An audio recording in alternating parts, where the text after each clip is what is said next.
Hello, I'm Isaac Hayes III, founder and CEO of Fanbase. And right now we're accepting investors in our $17 million round to revolutionize the future of social media. Today, for just $399, you can own 60 shares of stock in Fanbase at $665 a share. Go to startengine.com/fanbase and invest today. While the big platforms have grown too massive and disconnected from their users, Fanbase is building a platform where creators and users truly come first. We've already raised $4.8 million from everyday investors who believe in this vision, and now you can join them. This is your chance to invest in a social media tech company with over 1 million users that is disrupting media by allowing anyone to reach all of their following and monetize their content from day one. The market is changing, big platforms are failing to serve their users, and Fanbase is stepping up to fill the gap. Don't wait until it's too late. Invest now. Invest for yourself and your future. Go to startengine.com/fanbase and own the future of social media.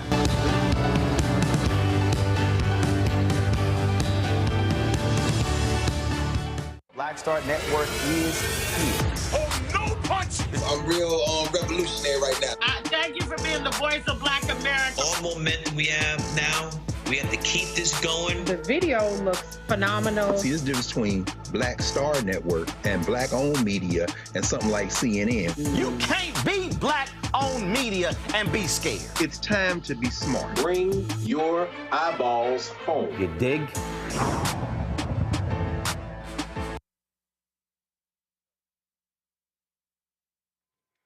Today is Tuesday, January 21st, 2025, coming up on Roland Martin Unfiltered, streaming live on the Black Star Network. Well, the twice impeached, criminally convicted felon and thug-in-chief Donald Trump is back, and what did he do? He has pardoned nearly all of those domestic terrorists who tried to overthrow the government to stop the certification of the 2020 election.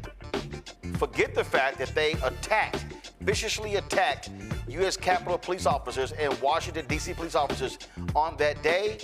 It doesn't matter. He's freeing them all. We'll talk to Harry Dunn, a former U.S. Capitol police officer, about this gross disrespect to law enforcement and this lawless action by a lawless occupant of the Oval Office. Elon Musk is getting some heat for appearing to give a Nazi salute after Trump's inauguration speech. Why is the ADL protecting Elon Musk? And we've all seen minstrel shows before, and we saw a minstrel show yesterday from Detroit pastor Lorenzo Sewell, who shucked and jived his way doing a so-called prayer for the felon-in-chief. Yeah, I got a few things to say about it. Richmond, Virginia, they're experiencing a water crisis. We'll talk to the newly elected mayor about this issue. North Carolina Amazon workers are trying to unionize. I'll talk to one of the organizers about why they say it is essential. Also, tech giant Facebook, now called Meta, being questioned about platform issues affecting political content as folks search for Democratic Party or Kamala Harris, and nothing's showing up.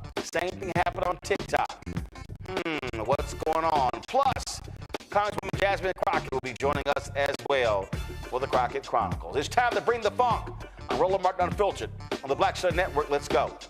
He's got it. Whatever the miss, he's on it. Whatever it is, he's got the scoop, the fact, the find. And when it breaks, he's right on time and it's rolling. Best believe he's knowing.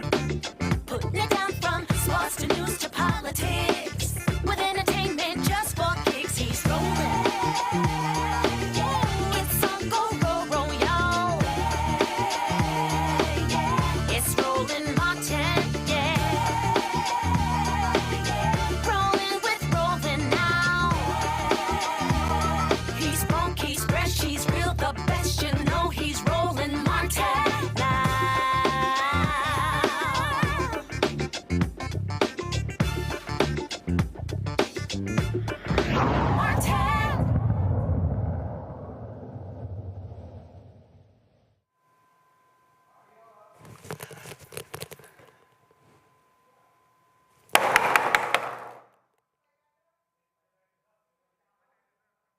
Why do we pick video?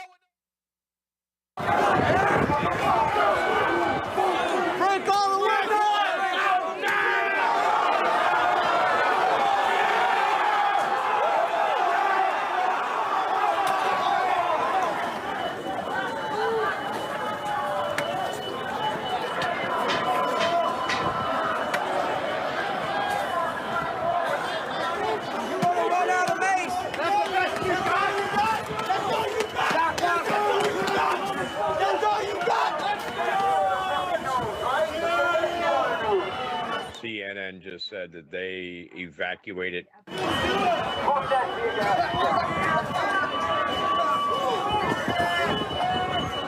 all they got! What the fuck? Let's go!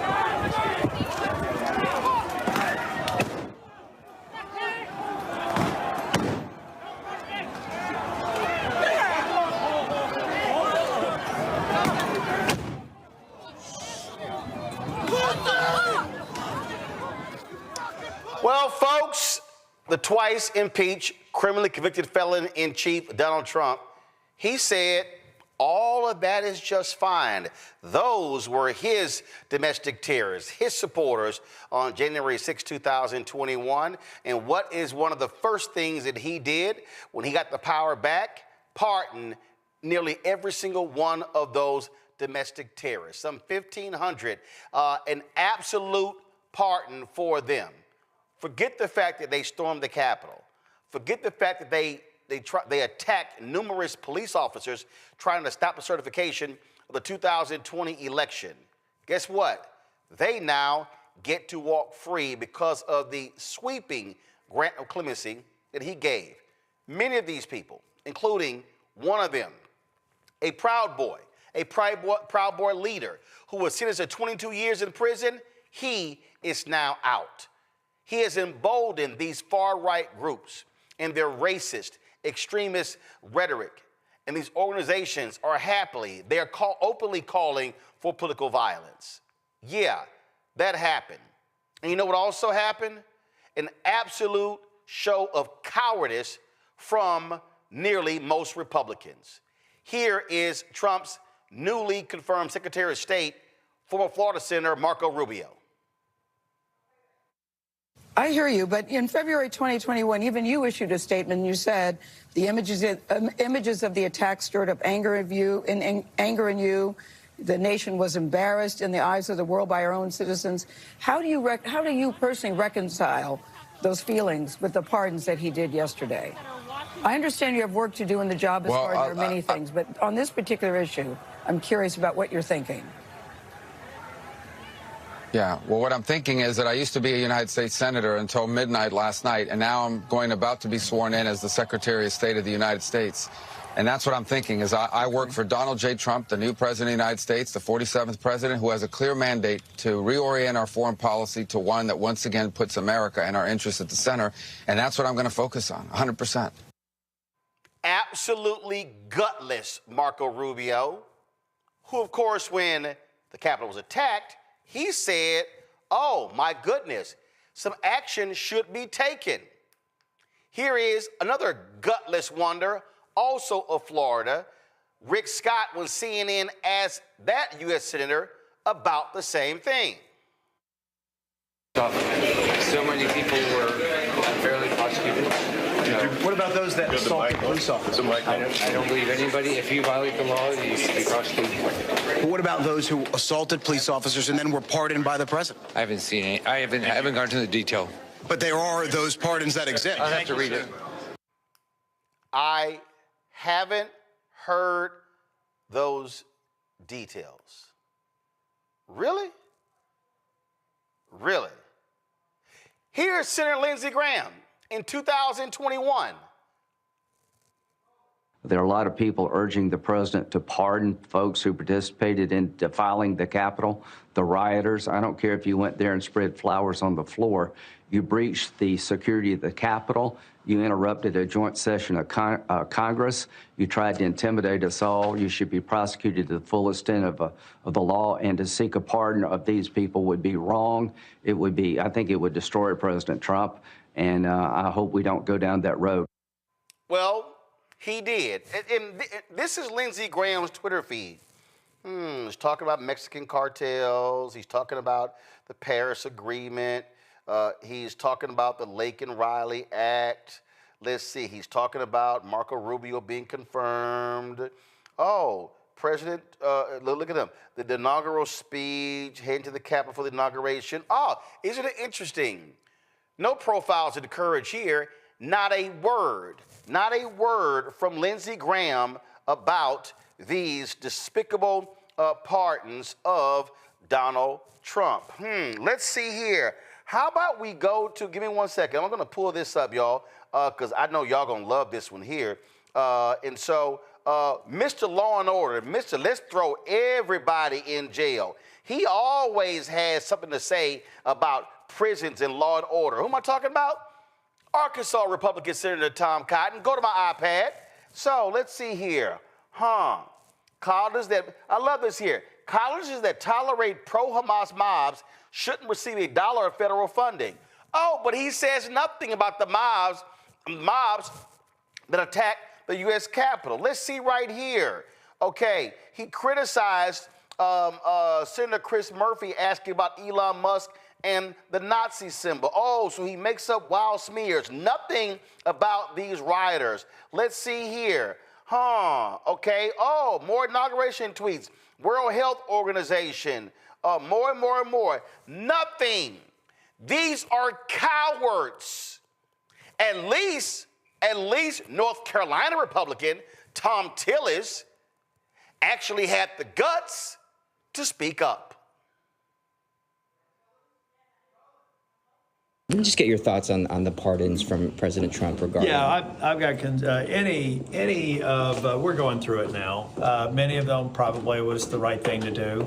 They made a bad choice, but anybody who was convicted of assault on a police officer, I can't get there at all. I think it was a bad idea. Are you worried that in terms of? By the way, we can't have a story about pardons without talking about the nonsense that Biden did on his way out the door. Well, that was going to be my follow-up question is, do you think the Senate needs to look at the power of the pardon for the presidency? I think it's a legit question because we can't get into this cycle where presidents are, pardoning their friends, creating prospective pardons for charges that haven't even been applied. I don't think that that's what the founding fathers had in mind when this ability to pardon was first vested in the executive branch. Can I start? Well, at least he answered the question when reporters asked other senators, like Texas Senator John Cornyn, who used to be the Chief Justice of the Texas Supreme Court. He brought up the Biden pardon, and so did other senators as well. Minority Leader Chuck Schumer, the Senate, here's what he had to say about Trump freeing these domestic terrorists. And sadly, it's a golden age for lawlessness and lawbreakers who were pardoned yesterday by President Trump. There is no other way to describe President Trump's pardon of January 6th offenders than un-American. It is so deeply un-American to do that, to pardon them. And let's be clear, President Trump didn't just pardon protesters. He pardoned individuals convicted of assaulting police officers. He pardoned individuals convicted of seditious conspiracy. And he pardoned those who attempted to undermine our democracy. It's a betrayal of the highest order of our Capitol police officers who risked their lives to keep us safe. It just is so cruel to the Sitnick family who lost a police officer. One of those folks who was there on that day, who got sentenced, this is what she said on CNN. That's the mega, I don't know how to explain it, but they have this way of demeaning you and putting you down.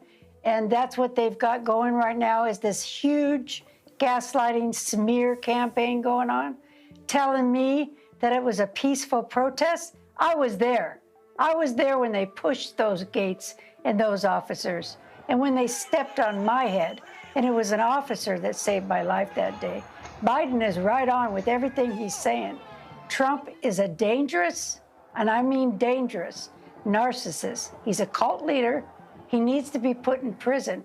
He's not any different than his friend. What was that guy that had just got, they're saying that he was killed himself in the prison. Epstein? Friends with Epstein? Trump is disgusting. That was Pamela Hemphill, a grandmother from Idaho who spent 60 days in jail for the role that she played on that day. She said she is rejecting the pardon because she did commit the crime. Harry Dunn, former U.S. Capitol Police officer, joins us right now. I gotta say, Harry, I know the text groups and the group chats of you and the other officers have been burning up since last night. I don't want to hear a damn word from this thug, Donald Trump, about law enforcement and police officers and back in the blue and supporting him. When he pardoned these domestic terrorists, he literally called them hostages. Yeah, Roland, thanks for having me on the show. I'm going to take a different approach, my friend. I've been screaming and yelling and not warning people, telling people that this was going to happen for 4 years. So I've already been angry and sad and hurt, stabbed in the back, betrayed, all the terms you want to use. But I'll say this. If anybody is surprised that Donald Trump did this, if anybody's surprised, my question to you is, where the hell have you been? You weren't paying attention. Yep. Donald Trump is who he says he is. Yep. He did what he said he was going to do. And for people to be clutching their pearls and upset now, you had the opportunity to do something about it November the 5th. Yep. He told you what he was going to do. So, yeah, I'm mad. I'm mad at the people who didn't give a damn enough to care about the officers when Donald Trump said that we were the bad guys that day. I'm mad about the people who didn't give a damn. I'm mad about the people who claim they support law enforcement, except when it's U.S. Capitol Police officers, except when it's the FBI, except when it's the ATF. Oh, so we're going to support all law enforcement except the ones that we don't like. And you're right. Look, I was saying on this show, not in the last year, not in the last 2 years, but ever since those Republican senators let that thug off the hook by not convicting him when he got impeached. Had they convicted him in the aftermath of January 6, 2021, we would not be sitting here today because he would have been barred from running for office for the rest of his life. Roland, and I owe that. I'm glad that you brought that point. These institutions have continually failed us. So I was banking on the American people, hey, guys, let's stand up and do what's right. Yeah, so much for that, right? But Mitch McConnell, I lay this at your feet. That's right. This is Mitch McConnell's fault. If you want to blame one person, it's hard to blame one person. America, 20 million people stayed home and didn't vote. But one person stopped the impeachment or stopped the conviction of Donald Trump, and that's Mitch McConnell, even though Mitch McConnell knew that Donald Trump was responsible for the actions of that day. He said it as much during his floor speech. He said the president bears responsibility for his moral. He was wrong. He was responsible for this. And look where we are now. So if one person's to blame, I blame Mitch McConnell. Yeah, absolutely, because Mitch McConnell, just like Susan Collins, sat there and was like, oh, you know what, we think this is going to be the end of him. What they did not want to do, they did not want to challenge him. They did not want to correct him. Instead, it was like, let's pacify him. We think this will do it. But yeah, guess what? The American people, the folks who voted for him, they had no problem with it. And just so the folks know, this is Mitch McConnell in February of 2022 talking about January 6th. Listen. The RNC's censures of Representatives Liz Cheney and Adam Kinzinger. Again, you remembered they were censured for their work on the committee. Here was Mitch McConnell a moment ago. Is it appropriate for the Republican National Committee to censure two sitting members of Congress and also use the words legitimate political discourse in talking about January 6th? Well, let me give you my view of what happened January the 6th. And we're here. We saw what happened. It was a violent insurrection for the purpose of trying to prevent the peaceful transfer of power after a legitimately certified election from one administration to the next. That's what it was. With regard to the suggestion... Here's the thing, Harry. He caused a violent insurrection. But that wasn't enough to convict Donald Trump. But then he wants to deny the reality that there were members of his own Senate caucus, Ron Johnson, Ted Cruz, Josh Hawley, and others, who were in on the plot to overthrow the results of the election, and they are still in power. They are still there. And that, to me, is also what is the most scary part. Not just that Thug is 2 blocks from here sitting in the White House. Is that these individuals are silent, they were complicit, and those who were not there, who were newly elected, are going along to get along. And what this should be telling everybody is all bets are off. There's no such thing as the normal. Forget being institutionalist. You have to deal with real threats the way police officers are trained to deal with real threats. Yeah, you know, the Constitution was made up to have checks and balances in it. But what happens when those checks and balances are your best friends or the people that want just like you? That's we're set up, like you said, we are on a crash course right now, and we're headed for the end of our democracy. And that's just unfortunate. You know, I'm going to stay in this fight, Roland. I don't, you know, what's the alternative? You just throw your hands up and say, the hell with it. I don't accept it as an inevitability that Donald Trump is just going to end democracy in the world. No, not without a fight. He's not. You know, I don't believe it's we need to sit down. We do need to organize better. We need to get focused. There are elections in 2025. There's elections, midterms in 2026. There's an opportunity, y'all, for us. And I know a lot of people are saying the hell with this, like they don't care about me. Why should I care? I'm asking y'all as a personal favor to me. I haven't quit yet. So I'm asking y'all not to quit too. We got to stay in this, brother. We have to stay in it. But also, I think we have to acknowledge what we are up against. We have to, when you make the point about guardrails, the reality is these Republicans have no desire whatsoever to operate with decency. They have no morals, no values, no principles, no integrity. They have none of that. I mean, the Democrats, a law was passed to put up a plaque in recognition of folks like you. And Mike Johnson and the Republicans still right now refuse to put that plaque up in the U.S. House. I'm glad you brought that up too. Yes, at this point, that's no longer playing politics. Like you said, there is a law that is on the book requiring that plaque to be up. So now we are past playing politics. That is clear obstruction by Mike Johnson.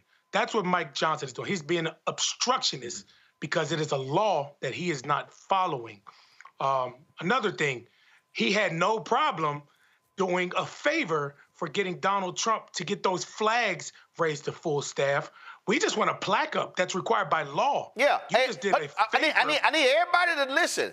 A law was passed. A law. It's law that passed in a Republican Congress. And he's like, nope, we ain't put it up. Like the plaque is actually made. Yeah, no, it's done. They need to take it up now. And you know, I don't know how the logistics of those work. You know, I mean, there are plenty of spaces for it, but it's a law. And every day that goes by, Mike Johnson is not putting it up, and he's in violation of the law. Yeah, I just need people to understand what we're now dealing with. And so, look, we're going to see this crap. The reality is that Thug is there for the next 4 years. But I need people to actually give a damn.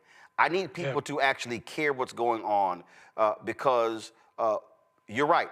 He made it clear he was going to do it. And then when J.D. Vance did an interview, oh, no, we're going to... I mean, people who committed violence against cops, we're not letting them out. Pam Bondi in her attorney general hearings, oh, we're going to look at every single part and case by case. What happened?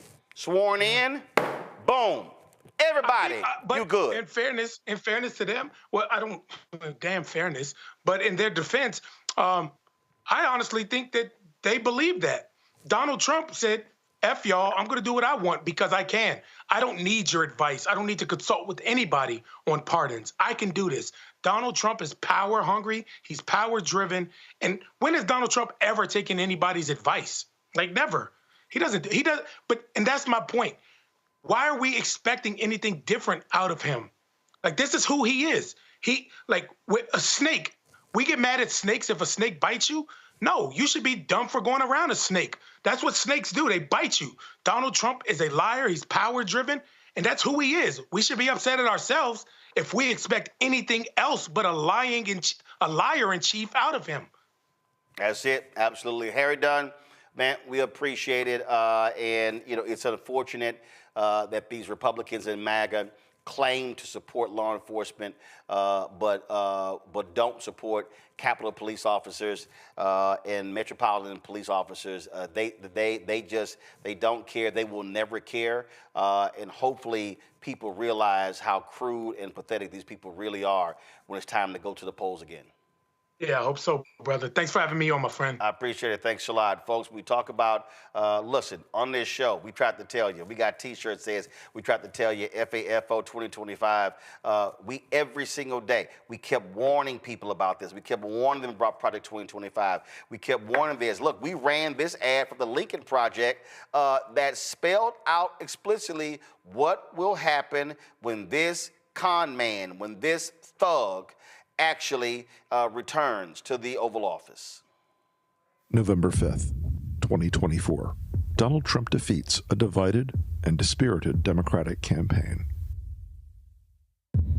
On January 20th, 2025, Donald Trump is sworn in as the 47th President of the United States. Unfortunately, he keeps his promises.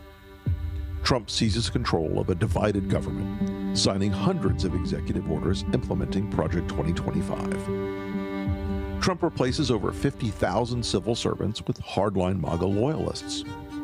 The federal oath of office now requires declaring loyalty to the president, not the Constitution. Protected by the Supreme Court's grant of total immunity for official acts, Donald Trump orders the Department of Justice to arrest members of the January 6th Commission, current and former DOJ employees, and political opponents for treason, election interference, and conspiracy. He declares it to be an official act. Trump ends birthright citizenship by executive order and turns millions of American-born citizens into illegal aliens overnight. Mass deportations begin. Hundreds of thousands, including legal U.S. residents and American citizens, are imprisoned in newly built camps. Protests erupt. Trump addresses the nation from the Oval Office, invoking the Insurrection Act and declaring the protesters a danger to American sovereignty. He orders the National Guard to use deadly force to suppress the protests. In the wake of the bloody violence, Trump declares nationwide martial law, awarding himself new powers under the freshly signed American Sovereignty Protection Order, which defines protest of immigration policies as non-protected speech and a threat to national security. Governors in New York, California, Illinois, and elsewhere declare their opposition, promising to refuse compliance in their states. Trump orders their arrests. Trump pardons every January 6 attacker, including those who assaulted the police, and in a White House ceremony issues a new presidential medal honoring them. Many are given jobs in his administration. The Department of Education is renamed the Department of American Values and mandates a nationwide Christian nationalist curriculum for all schools receiving federal aid. Trump, joined by Speaker Mike Johnson and evangelical leaders, announces that the Department of Health and Human Services has reclassified mifepristone, making it illegal to distribute or prescribe, as well as new HHS regulations that make IVF treatments impossible to legally administer. Trump reverses one campaign promise by declaring a national abortion ban by executive order. Challenges to his authority are rejected by the Supreme Court, which has seen new appointments from Trump after it was expanded to 12 justices. He signs an executive order removing abortion records from HIPAA privacy regulations and announces a new federal data sharing program so states can monitor women's periods. Thousands are detained while crossing state lines under suspicion of seeking an abortion. Trump's acting Secretary of Defense, a disgraced ex-general, fires over 400 generals and admirals, leaving the military leaderless. Other Trump appointees purged the ranks of the CIA, FBI, and Department of Justice. By executive order, Trump withdraws the United States from NATO and ends Pentagon cooperation with Ukraine. Russian tanks enter Kyiv. Vladimir Zelensky is killed. It is announced that Trump will run for a third term, claiming he was unfairly cheated in the 2020 election. His Supreme Court ultimately agrees with this interpretation, paving the way for Trump's 2028 re-election. If you hear all this and believe it isn't possible, then ask yourself, what did you believe was impossible just 8 years ago? This isn't a fantasy. It's Trump's plan, and he's counting on you to believe it couldn't happen. Again, we tried to tell you these things were going to happen. We told you this man was petty. We told you he was shameful. We told you he was pathetic. And guess what? Some of y'all still voted for him. And so for the people who are like, oh my God, I can't believe this. Why? The thug literally said it. He signed a series of executive orders getting rid of all DEI. I just sat here and read, just hold on. I just sat here and read a tweet, y'all, that was unbelievable. It said, buried amidst all of the, this is Senator Tina Smith. She said, buried in the flurry of executive orders last night is one that halts all funding from the bipartisan infrastructure law. Yes, the law that Republicans and Democrats came together to pass that fixes our roads, modernizes old bridges, makes drinking water safer. Now remember, this asshat for 4 years, Infrastructure Week, never passed a bill. One of his first actions. You want to talk about, again, the kind of actions that you see taking place. How petty is he? Oh, John Bolton, who the Iranians were trying to assassinate Donald Trump. Oh, because Bolton was a critic of Donald Trump said, that's it. The Secret Service protection that Biden gave you, revoked. Bolton said he got a phone call. He told CNN's Jim Costa, told him, got a call 11:30 last night from the Secret Service saying your Secret Service is being revoked at noon today. Oh, how about this one here? Go to my iPad. Just 10 days ago, this portrait, let me restart it. This portrait of General Mark Milley, okay? This former chairman of the Joint Chiefs of Staff, this was just unveiled 10 days ago. Guess what? Moments after the swearing in, rejected, taken down. That's right. So his portrait will not be in the Pentagon for the next 4 years. It goes on and on and on. But we told y'all this was going to happen. And guys, the lower third is wrong, as we tried to tell you, not you. We tried to tell you. Bringing my pound, Dr. Mustafa Santiago Ali, former senior advisor for environmental justice, the EPA out of D.C.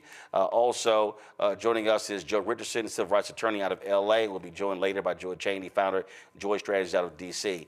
Again, Mustafa, nobody can be surprised what this thug is doing. He said what he was going to do. His supporters, they cheered that. They loved it. They threw their arms up. And so, guess what? He's doing exactly what the thug said he was going to do.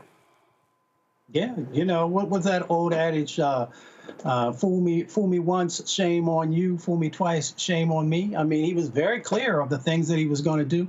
Everybody has been clear. Donald Trump shared exactly what he was going to do. Project 2025 said exactly what they wanted to see happen. Agenda 47 was very clear about these things. So I don't know why anyone is surprised. Maybe they think that no one could possibly ever stoop this low, or to have no forethought about how this will overall impact our country and our standing in the world. But he doesn't care about that. He's fine. The people that he surrounds himself with are extremely wealthy individuals, so they're going to be fine. But the people who will be hurt are everyday folks. Of course, our most vulnerable communities will take many, many hits. We will lose lives. Folks will get sick. You know, they'll end up losing homes, all these different types of things. But the people who think that they won't be impacted, everybody's always like, well, that could never happen here. And then it does. And what you'll find is that those folks who are in the middle class, they will also have huge amounts of impacts that are going on because they didn't pay attention and because they thought it was the others who would be the ones who would have to carry the weight for the, the various things that Donald Trump has already said he's going to do through his executive orders and the things that are coming day after day after day. So, unfortunately, you end up getting what you don't, what you don't vote for or what you vote for. For those who sat on the couch and didn't vote, you get it too. And for those who actually went out there and cast their vote for somebody who's told you that he doesn't care about your communities and he doesn't care about the future for your children, now you've got to actually deal with that as well. Joe? Yeah, I mean, you're in, you kind of bought this. This is what you bought. My mom used to say, you made your bed, now you get to lay in it. And so, you have a situation where there's all kinds of things that the president could do to seek to exact revenge. There's no discussion, if you'll notice, about prices, the things that actually people, well-intentioned people, they got it wrong, but well-intentioned people were hoping that he'd do. No indications related to that. If anything, it's the opposite. What's the point of stopping funding from the infrastructure law? Maybe just despite that Biden got it done, but he didn't. What's the point with, letting all of these folks off related to this insurrection? Well, just letting the folks off that went along with him and did basically what he told them to do. And so, yeah, this is just the beginning, and you're going to have to kind of fasten your seatbelts because there's no way that the things that he is doing are not going to affect regular people.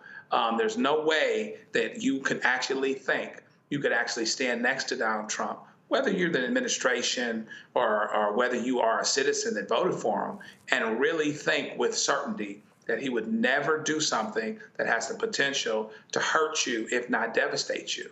And that's just kind of where we are, and people are going to have to find out the hard way.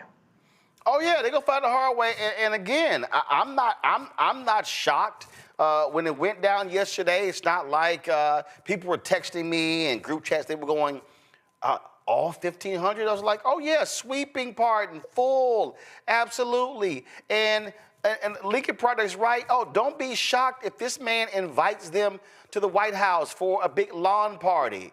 Don't be surprised. Hell, he might literally give all of them the Presidential Medal of Freedom. I wouldn't put none of that past him, Mustafa, because this is his army. These are his thugs. This is his militia. And people need to be concerned because what he's saying is, if people do harm in my name, I'm going to hook them up. Well, he's got to feed the base, right? So, he's got his soldiers, right, that are out there. These folks, these insurrectionists, so of course we know are domestic terrorists. He has got to continue to feed the base. So, yeah, congressional medals, but he's got to also continue to do the most outrageous things because that is what they signed on for and what they expect from him.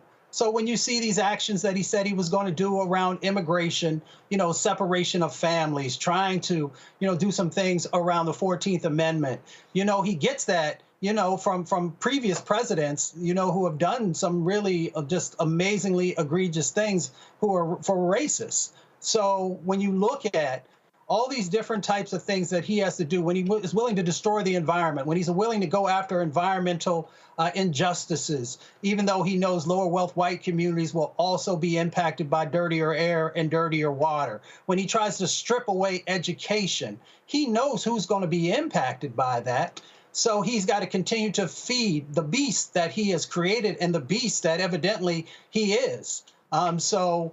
We've just got to make sure that we are organizing and mobilizing and, utilizing the few opportunities that actually will exist in the court system. And we've got to make sure that we're also building community so that when folks are being impacted, they're not out there by themselves and that we fill the gap until we can make changes happen. So we've got to understand that we still have power. It's less, it's harder to get our arms around, but we can't just throw our arms up in the air and say we're just going to allow these egregious things to happen. We have to stand in community. Oh, absolutely. And so it's just about being real, about being honest. I think I think that what you're doing here is people just don't understand. I do want to bounce this off of y'all. I just saw this here. So do everybody remember when Vice President Kamala Harris was swearing in the senators, and so Deb Fisher of Nebraska was sworn in, and her asshole of a husband did this here? Watch this here.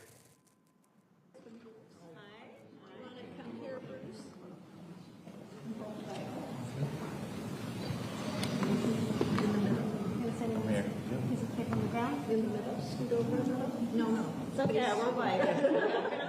Don't worry. Okay. We're ready. Okay. Do you solemnly swear to support and defend the Constitution of the United States? I do. Congratulations. Thank you. Thank you for your work. Thank you. Congratulations to you. Thank you. Okay. You're welcome. Okay, sure. Okay. That way just a little bit. There you go. Thank you so much. Ready? 1, 2, and 3. Hold it. Ready? 1, 2, and 3. Thank you very much. Thank you. Okay. And of course, he was just quite arrogant, not even wanting to shake her hand, walking off. Well, CNN's Edward Isaac Dovier posted this here. Give me 1 second. Let me close this box. I saw this story and I said, ooh, I just love this here. Headline, go to my iPad. At White House tea, Imhoff rebuffed the man who didn't shake Harris's hand. It said here, at the ceremonial tea at the White House before the motorcades head to the U.S. Capitol, the former second gentleman, Doug Imhoff, refused a handshake from Bruce Fisher, the husband of inauguration co-chair Nebraska Senator Deb Fisher. A person familiar with the interaction tells CNN. The tense moment came after a violent exchange, blah, blah, blah, blah, blah. It says, let's see here. It was still on Imhoff's mind on Monday. Why would you try to shake my hand, he told Bruce Fisher, when you wouldn't shake my wife's hand? It says the vice president and the senator were not involved in the interaction, even though Bruce Fisher did later make his way back over to apologize, the source told CNN. And by the time they headed to the car to the Capitol, tempers had cooled, and there was a cordial conversation which touched on golf, among other things. I'm with Doug 100%, Joe. Your punk ass disrespect my wife? No, I ain't shaking your punk ass hand. Doug, listen, Doug is a real one. You remember when they were on the stage that time, that person walked up to him, and you saw the look on Doug's face. Doug was looking like Thug Life. He ran up there in front of the security. So, Doug is down for his wife now. I love me some Doug now. But this is what lets you know kind of what you're dealing with. You've got this man who would actually have enough nerve not to even shake the vice president's hand and then go to her husband like everything is everything. No problem at all. So he doesn't even see them as one. He doesn't even see them. He doesn't even see them as God would see them, right? Those of us that are church-going folk, and I give you 10-1, he showed up at church on time on Sunday. I bet you, okay? So this lets you know kind of what we're dealing with. But I'm glad that Doug was down for his wife like that. That's the way we all should be. The only thing I guess he could have done is I guess he could have punched him or something, but he was acting cool. But he asked him, why would I shake your hand when you wouldn't shake my wife's hand? So I appreciate that, but it lets you know what it is that we're dealing with. You try to do things. This woman's been vice president for 4 years. She's done what she's done professionally. She's probably forgot more about politics than this man knows. And this man somehow believes that he shouldn't be shaking his hand and shaking her hand and embarrassing his wife that way. Here's my whole deal, Mustafa. I ain't down with the bullshit. That's how you want to roll now, bro. You ain't come and shake my hand. It ain't gonna happen. See, I just don't believe in normalizing this crap. I don't believe that you get to show your ass and I then have to be the one, it's decorum and the way things are supposed to be. Nah, Mustafa, those rules are gone. Those days are gone. These people, just like Trump sat here, apparently he called inspirational the letter that Joe Biden left him in the drawer. Did Trump leave a letter for Joe Biden? When Trump came to the White House, oh, I'm sorry, I don't recall that meeting taking place after the election in 2020. Oh, Trump's punk ass, along with Melania's trifling ass, didn't even come to the inauguration. See, I'm sorry. Look, there are other people who are like, oh no, from a president, it's the institution, we must do these things. No, Obama and Hillary Clinton and Bill Clinton coming to the inauguration, and Trump's old trifling ass people are booing them from the rafters. Gross disrespect. These folks don't show respect, but always want somebody to give them respect. Yeah, that's because folks let them punk them all the time. You know what time it is. I mean, if you grew up in the streets, you already know if you let somebody punk you one time, they're going to come back and do it again and again and again. And each time they're going to try and take more of your dignity, more of your soul, more of your resources, whatever it might be. And that's why I appreciate Michelle Obama, because she said, you know what, I'm not even dealing with this foolishness. If y'all want to go ahead and play them silly games, then you go right ahead. You know, and the other part, too, is I appreciate Doug, too, because if you step to my family, we're going to have a problem. So I'm glad that it didn't escalate to that, because, as my mother would say, just because somebody is uncouth doesn't mean that you have to be. But, you know, I believe from my daddy's side, sometimes you just got to hem somebody up and let them know what time it is. I'm letting you know my ass petty. I'm petty. I'm going to give you all of it back. I done told y'all the story when I was at the TV anchors meeting when the thug was there last time. And when he came into the room, all the TV anchors moved towards him. Mr. President, Mr. President, Mr. President. They were shaking his hand. I was sitting there. I was that Simpson meme. I fell back into the bushes. And he had to come my way. And I'm like, listen, I said, when he come to me, I said, I can't call him Mr. Trump. I said, Mr. President. Then I'm like, I can't call him Mr. Trump. So when he finally got to me and stuck his hand out, oh, good to see you. I went, hi. That's all he can get from me. I'm sorry. I'm not going to give you that respect that you have not earned when you disrespect the office on a consistent basis. So folk need to understand we're going to see a whole bunch of this nonsense over the next 4 years, but that's what we're dealing with. But this is also what happens when a lot of y'all sat y'all ass on the couch and didn't vote. And even in places where Vice President Kamala Harris won, like in Virginia, a whole bunch of people still sat their ass on the couch.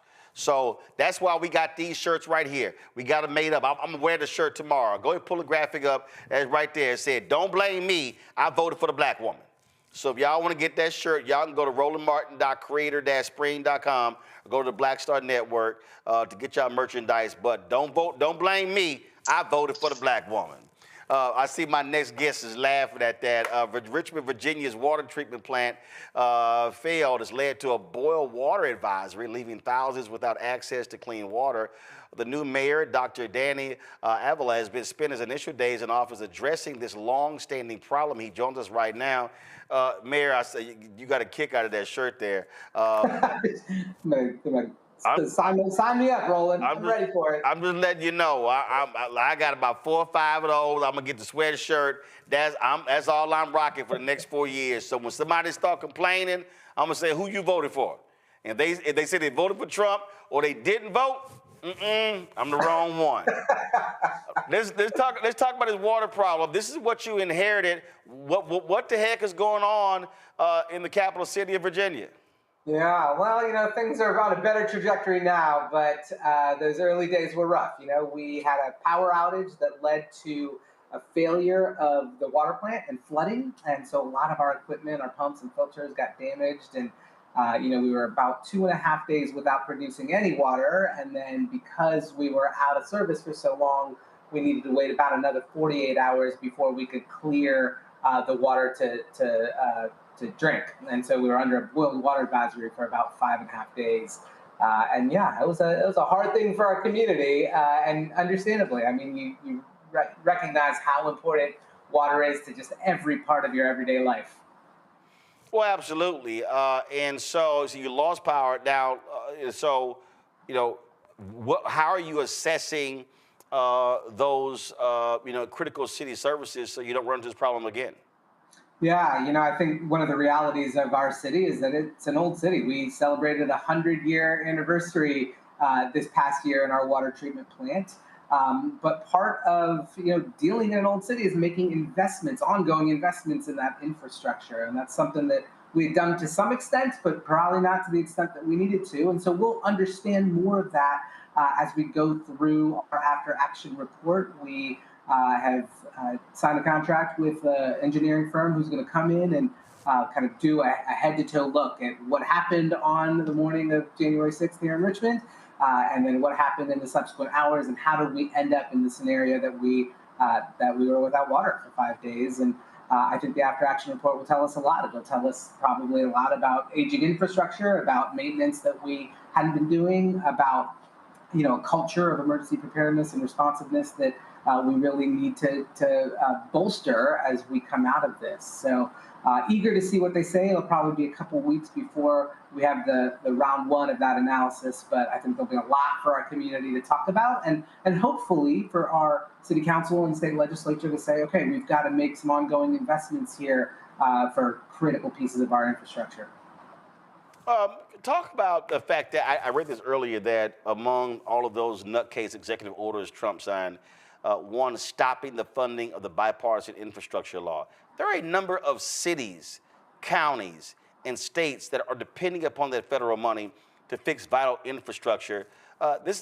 Trump didn't do anything in 4 years to pass an infrastructure bill, and so now he's playing around with the money and being petty, and guess what? This may hurt lots of places, including places that voted for him. Yeah, that's right. I mean, I think the funding that the federal government has provided through that infrastructure law has really helped communities, and I think we had hopes, and we're doing some work to really pull down federal funding because, we are an old city. And so you take this water crisis as one example, but we needed another $500 to $600 million to fix our combined stormwater overflow if we want to keep our river healthy. And so there's funding for the sewer stormwater, there's funding for our roads, for bridges that are reaching the end of their life. And so infrastructure has to be something that our federal government continues to invest in local communities, because people's safety, health, and well-being are at risk. Absolutely. Well, listen, hopefully things get sorted out there. Last question for you, what are your priorities as a new mayor of Richmond, Virginia? Yeah, well, they're a little different now, Roland. Far the number one issue that came up on the campaign trail. And so we really need to look at how are we stewarding city land? How are we using innovative tools? How are we incentivizing more development in our city? Because more housing is going to create more opportunities, both for market rate housing, but it's also going to bring down the prices of housing across the board, right? More housing is better for everybody, but we also need to make sure that we're creating more affordable housing for those at the lower end of the socioeconomic spectrum, those making 0 to 30% of the area median income. So affordable housing, really focusing on city services, on improving the customer experience, on improving efficiencies within city government. I think a lot of folks want and demand more from their local governments, and so we've got to be really thoughtful about how we're reaching our customers and our end users and making sure that they have trust in the government that their tax dollars are funding. And then, the other big issue for every community is schools, investing in K-12 education, both in old, aging infrastructure, but also as schools are being dependent on more and more for mental health services, social services, food. We really need to make sure that we are coming alongside our schools to meet all of the needs of our population. And now, really in the wake of this water crisis, is taking a hard look at our aging infrastructure across the board and making sure that we are making the ongoing investments we need so that another crisis like this doesn't happen. All right, then. Mayor, I surely appreciate it. Thank you so very much. Good luck. Thank you, sir. Take care. All right, folks, going to go to a quick break. We come back. We're going to talk about Amazon workers who are trying to unionize. Also, why is the ADL protecting Elon Musk after making a clearly Nazi salute? Also, Did y'all catch that minstrel show at the inauguration? I was not watching that planned inauguration, but I do have a few words to say about that minstrel show we saw from that pastor out of Detroit, because he sure was smiling a whole lot for his new boss, Donald Trump. We'll discuss that on Roland Martin Unfiltered on the Black Star Network. What's up, y'all? Look, Fanbase is more than a platform. It's a movement to empower creators, offering a unique opportunity for everyday people to invest in Black-owned tech, infrastructure, and help shape the future of social media. Investing in technology is essential for creating long-term wealth and influence in the digital age. The Black community must not only consume tech, we must own it. Discover how equity crowdfunding can serve as a powerful tool for funding Black businesses, allowing entrepreneurs to raise capital directly through their community through the Jobs Act.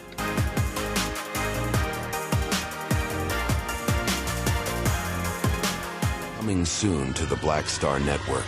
Well, y'all, when you're on that stage, or when you're and you're seeing 2 and 3 or 4 generations in the audience, that's got to speak to you about the power of what y'all have become. Oh, most definitely. I think we were doing our show before our tour, before our break, and remember, I was watching this kid. I could not take my eyes off him because he was about 9 or so. He was sitting in the front row with his over on the right hand side. Yes. I was amazed that this kid knew everything, and I was like tripping to see how many songs this kid actually knew. And he knew them all. And he knew them all. We had to go over there and bring him on stage and take a picture with him, at the end of the show and stuff, because it was just that amazing. It's like, this is crazy. You know, the music travels everywhere, like what Philip was saying, seeing this young kid, then you hear our songs on commercials, cold commercials.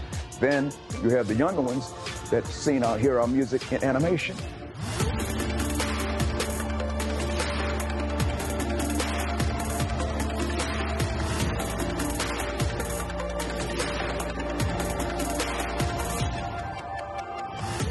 On the next A Balanced Life, we talk about how to get in touch with your feelings, emotions, how to find your North Star, and how to move your life along. Because oftentimes what we'll do is we'll accept what the world says about us as the truth and how we see ourselves, which that can be completely contrary to what the Word of God says about who you are. That's on the next A Balanced Life here on Black Star Network.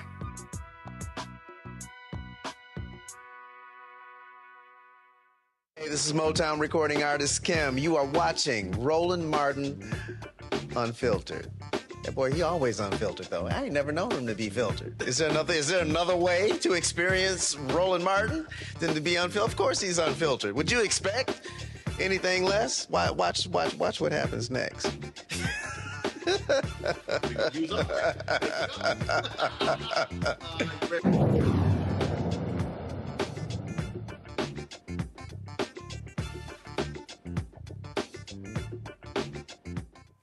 Amazon workers, known as Carolina Amazonians United for Solidarity and Empowerment, they've successfully collected more than 30% of the union authorization cards required to hold a union election at the fulfillment center in Garner, North Carolina. Ryan Brown from the organization is here to talk about that. Ryan, glad to have you here. So, all right, how long have you all been trying to get these cards in order to call for this election? First of all, thank you, Brother Roland, for having us on the show. I'm a huge fan of yours. I've read your book, White Fear, and we've been collecting cards we're not collecting cards, but we've been organizing for 3 years. And on the 3rd anniversary of the birth of cause, that is when we filed for an election and met an agreement with Amazon for an election, which was January the 7th. So, and look, we see there have been issues in other places. Amazon workers, I believe was in Mississippi or Alabama, were trying to unionize, and that did not happen. What will it take for this to be successful? And how many people, first of all, are working at this fulfillment center, and how many votes do you need? Thank you. So we have roughly 4,700 workers in the Garner, North Carolina facility. This facility is a building that is probably 75% workers of color. Amazon, they are predators of Black and brown communities. 70% of their warehouses are strategically placed in low income and neighborhoods and where they can find cheap labor. And to win this election, this is going to be just a 51%. Whoever reaches 51% wins the election. But it's going to be a collective effort for the community as well, because everyone in America probably knows at least some person who has at least worked at an Amazon facility. So, look, I mean, Amazon, according to its critics, have played dirty when it comes to stopping people from unionizing. Are y'all prepared for the battle that you no doubt are going to face? We have experienced all of the union busting tactics that Amazon has thrown our way. It is in their DNA to be very brutal with their union busting. One of the things that has given us advantage is that for 3 years we've been able to prepare, we've been able to study, and to get ready for the battle ahead. Right now, this is actually the easy phase of the campaign. If we win, that's just the first phase of the battle. The hard battle, the hard fight, comes when we have to get this Goliath to his knees and bring it to the negotiating table. Questions for my panel. Joe, you're first. Appreciate what it is that you're doing. It's certainly a difficult thing, but it's a necessary thing. Is there any consultation or collaboration and discussions with other groups with Amazon and other parts of the country to try to, build strength, be encouraged, talk about tactics and some of these other things in terms of really connecting the dots and hopefully making something happen that could end up being national? Thank you. That's a very good question. What the general public doesn't know is that actually back last year, I flew to Chicago. And there in Chicago, I met with Amazon workers from all over the country, various organizations like ourselves. And there we built a national coalition where we discuss with one another what's going on and what we're seeing, and to think collectively on strategies of what we can do together in solidarity to fight Amazon and bring it to a national movement. Excellent. Thank you. Mustafa. Brother Brown, thank you for your work. I'm third generation union. And I remember sitting on my grandfather's knee. He was a coal miner, and he used to pull men together to talk about the various things that folks needed. Often people hear about unions, but they're not clear about what union members are actually fighting for. Could you share with folks, what are the things that people are looking to be able to garner once they're able to unionize? I appreciate that question, and I think that the very first way to answer that question is that the workers in Garner, this is a 100% worker-led movement, an independent union. We recognize that as workers of color, majority Black and Hispanic workers, that a lot of the traditional unions have actually failed us. Those systems, we've been fighting various systems. Those systems failed us. And what has always been a part of our tradition, when systems fail us, we go outside of those systems and build our own systems and our own institutions. Here in Garner, and just in North Carolina in general, we have the second least union participation in the entire nation. The only state that is ahead of us is South Carolina. It took 3 years to educate workers on the benefits of a union, The demands of the union are can be summing up. Folks want better pay. Folks want an end to racism and discrimination. Folks want longer breaks. But when I sum it all up together, it comes just to one conclusion. Workers want to be recognized as human beings and not irreplaceable robots. And we want to live a life of respect, dignity, and that Amazon recognizes our humanity. All right, then. Again, for the folks tuning in late, when is the election set for? The election will be set for February the 10th through February the 15th. All right, then. So we'll check back to see what happens. We appreciate it. Thanks a lot. Thank you so much. All right, folks, we come back. Oh, my God. Did y'all see that minstrel show that was called a prayer at yesterday's Insurrection Fest? Oh, my goodness. Lord have mercy. Lord have mercy. Have mercy. If we saw what happened yesterday, I thought I was watching the sequel to Spike Lee's Bamboozled. Yeah, I got a few words to say. I'm going to do that coming up next. Don't forget to support the work that we do, Mustafa. You okay? You all right, Mustafa? All right.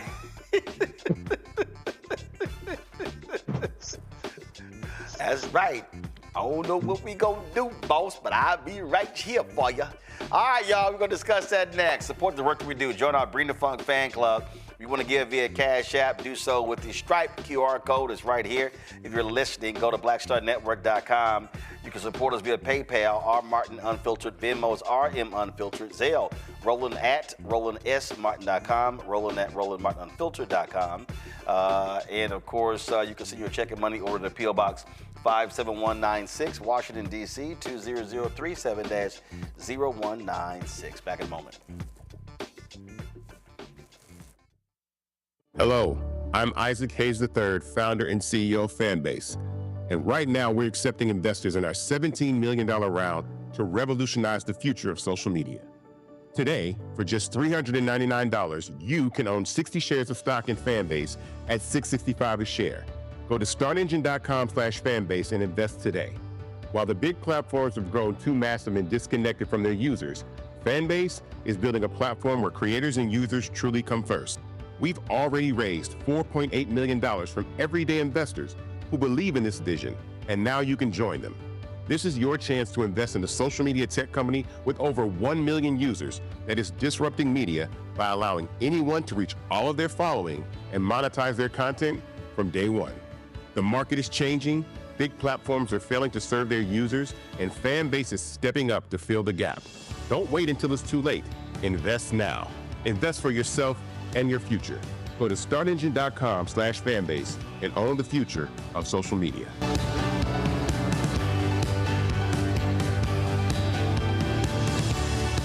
Next on Get Wealthy with me, Deborah Owens, America's Wealth Coach, women of color are starting 90% of the businesses in this country. That's the good news.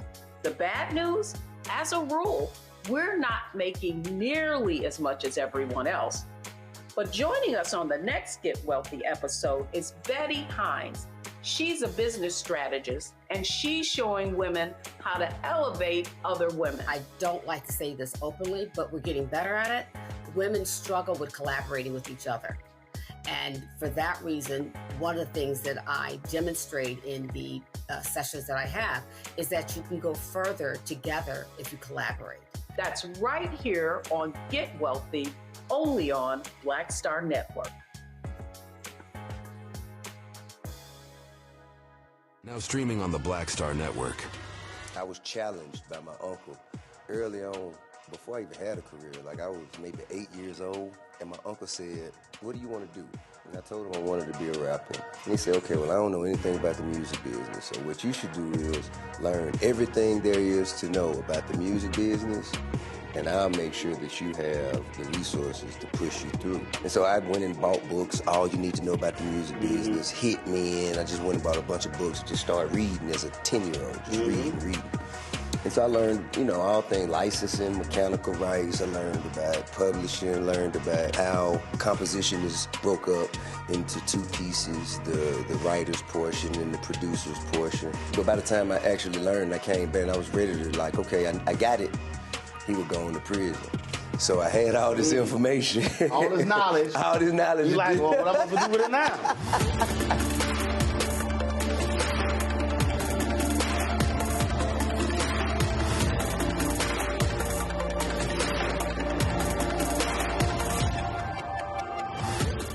Now that Roland Martin is willing to give me the blueprint, hey, Cyrus, I need to go to Tyler Perry and get another blueprint because I need some green money. The only way I can do what I'm doing, I need to make some money. So you'll see me working with Roland. Matter of fact, it's the Roland Martin and Cheryl Underwood show. Well, should it be the Cheryl Underwood show and the Roland Martin show? Well, whatever show it's going to be good.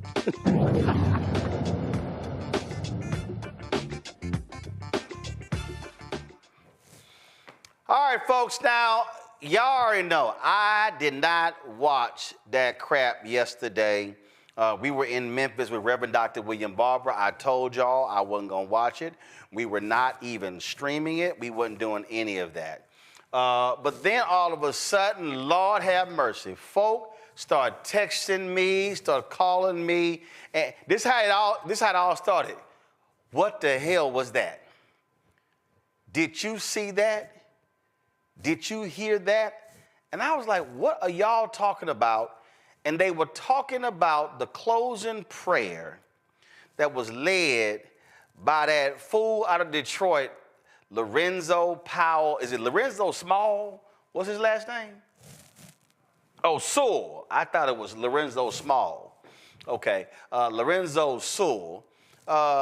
If y'all missed it, go ahead and roll it. We pray that you use our president, that we will live in a nation where we will not be judged by the color of our skin, but by the content of our character. Heavenly Father, in the name of Jesus, we are so grateful today that you will use our 47th president so we would sing with new meaning, my country, 'tis of thee. Sweet land of liberty, of thee I sing. Land where my fathers died, land of the pilgrim's pride, from every mountainside. Let freedom ring, and because America is called to be a great nation, we believe that you will make this come true. So let freedom ring. From the prodigious hilltops of New Hampshire, let freedom ring. From the mighty mountains of New York, let freedom ring. From the heightening Alleghenies of Pennsylvania, let freedom ring. From the snow-capped Rockies of Colorado, let freedom ring. From the curvaceous hilltops of California, but God, we're asking you not only that, let freedom ring from Stone Mountain, Georgia. Let freedom ring from Lookout Mountain of Tennessee. Let freedom ring from every hill and every molehill in Mississippi, from every state, every city, every village, and every hamlet. And when we let freedom ring, we will be able to speed up that day where all of your children, black men and white men, Protestant and Catholic, Jew and Gentile, will be able to sing in the meaning of that old Negro spiritual, free at last, free at last. Thank you, God Almighty. We are free at last. If you believe where the Spirit of the Lord is, there is liberty. Come on, put your hands together and give your great God great glory.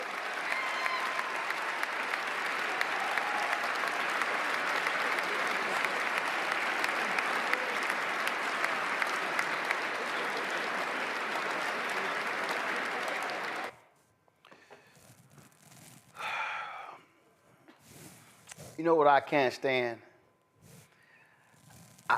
I can't stand, and let me be real clear with y'all, and y'all know that there are certain words I do not use on this show I don't let people use it. I don't use it.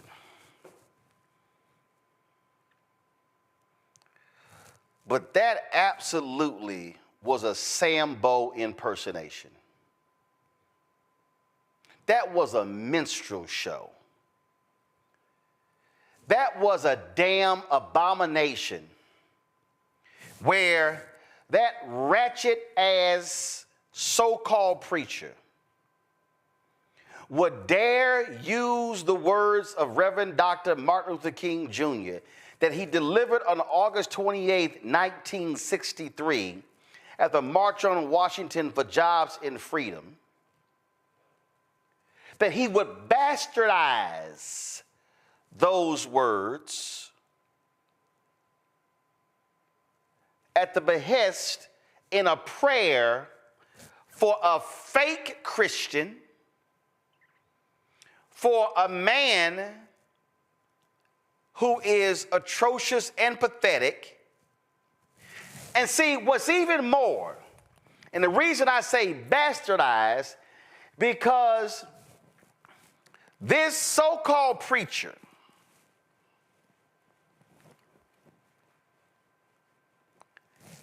skipped over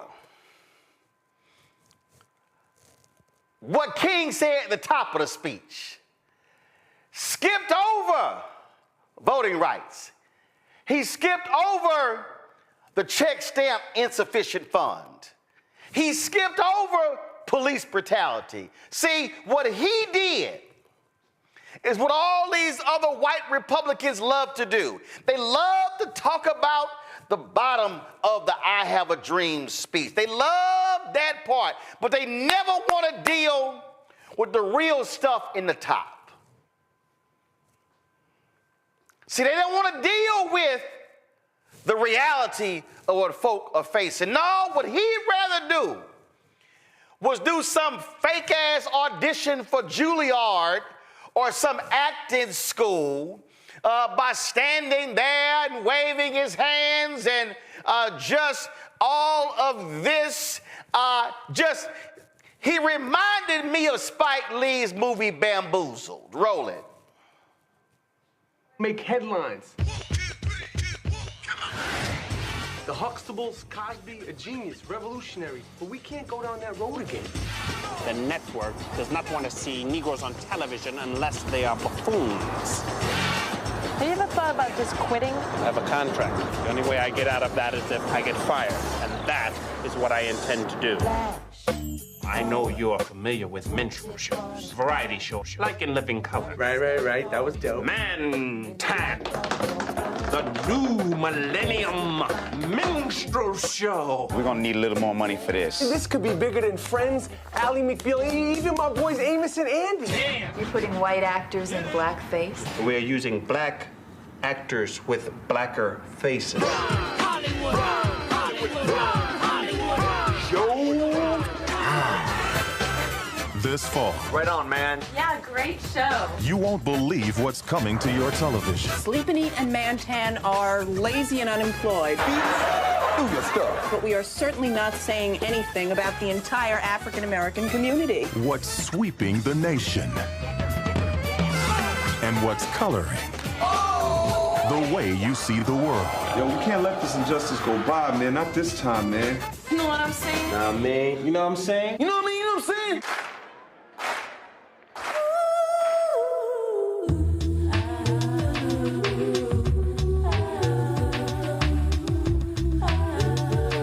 You notice that everybody white want to be black. How about raising up? They all act better, sound better. When are you going to come into the light? The light. The light. Your hands are just as bloody as mine. Cousins, I want you all to go to your windows. We talking about revolution. Go to your windows and yell out, I am not going to take it anymore!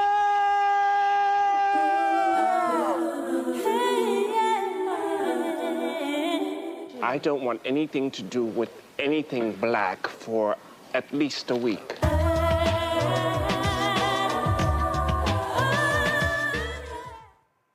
He was Mantan.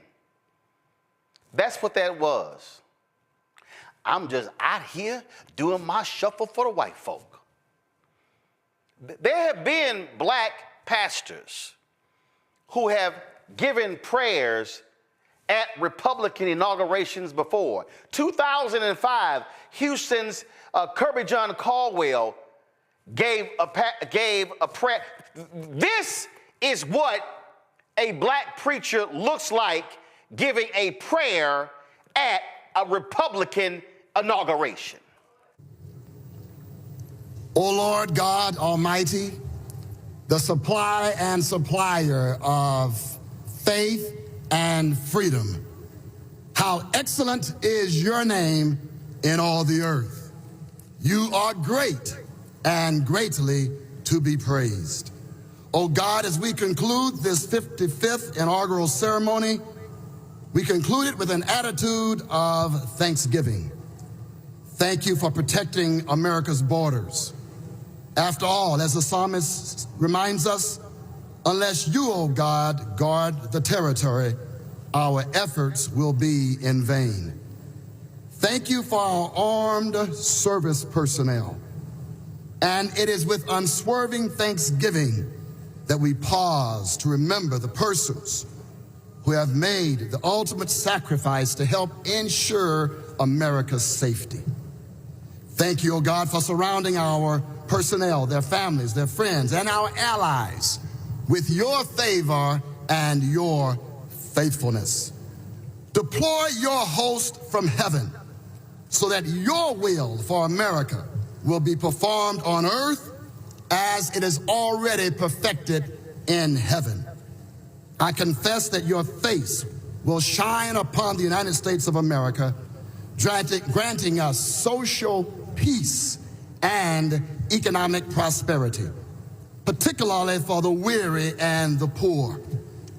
I also confess, O God, that each American's latter days will be better than their former days. Let it be unto us according to your word. Rally the Republicans, the Democrats, and the independents around your common good so that America will truly become one nation under God. Rally the Republicans, the Democrats, and the independents around your common good so that America will truly become one nation under God, indivisible, with liberty, justice, and equal opportunity for all, including the least, the last, and the lost. Bless every elected official right now. Oh God, I declare your blessings to shower upon our President George W. Bush. Bless him, his family, and his administration. I once again declare that no weapon formed against them shall prosper. And God, forgive us for becoming so ensnarled in petty partisan politics that we miss your glory and flunk our purpose. Deliver us from the evil one, from evil itself, and from the mere appearance of evil. Give us clean hearts so that we might have clean agendas, clean priorities and programs, and even clean financial statements. And now unto you, O God, the one who always has been and always will be, the one King of kings and the true power broker, we glorify and honor you. Respecting persons of all faiths, I humbly submit this prayer in the name of Jesus Christ. Amen. See, that's called a prayer. What we saw by that fool, Lorenzo Sewell, was just complete and utter trash. Ben Watson, conservative brother. Ben tweeted this: Lorenzo Sewell is a complete disgrace. He should be ashamed of himself. What an embarrassment. He's absolutely right. And y'all, he made it worse. He made it worse because after he stood up there looking like a damn fool with his minstrel show, he then comes on social media to announce he's getting his own coin, his own meme coin, whatever the hell they call them, the latest fraud scam of Trump and his cohorts. Listen to this. I need you to do me a favor right now. I need you to go buy the official Lorenzo Sewell coin. I want you to be able to see politics become manifest, not just in a way where we're praying over political gatherings, but where we're seeing us become the hands and the feet of the Lord Jesus Christ. Would you help? Now, y'all notice in that despicable mocking of Dr. King, this, in that minstrel show, Lorenzo Mantan Sewell made no mention of Jesus and the poor. Lorenzo Mantan Sewell made no mention of the least of these. Lorenzo Mantan Sewell made no mention of Democrats and Republicans coming together to do what's right for the American people. No, what he did was give a minstrel performance for the ages to the world. That's what he did. But see, he didn't have the dignity nor the biblical understanding nor the gravitas nor the common sense of Bishop Marion Edgar Budd, the bishop of the Episcopal Church Diocese of Washington, D.C., because, see, today they had a national prayer service, and in her prayer, this is what she said to Trump and Vance and others assembled in the National Cathedral. Let me make one final plea, Mr. President. Millions have put their trust in you. And as you told the nation yesterday, you have felt the providential hand of a loving God. In the name of our God, I ask you to have mercy upon the people in our country who are scared now.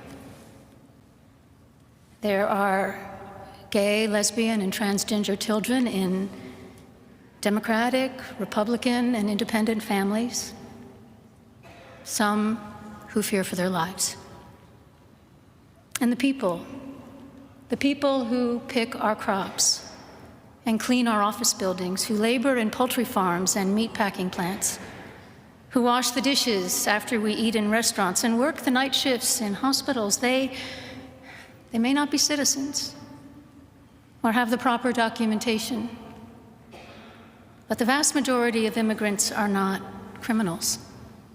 They pay taxes and are good neighbors. They are faithful members of our churches and mosques, synagogues, wadara, and temples.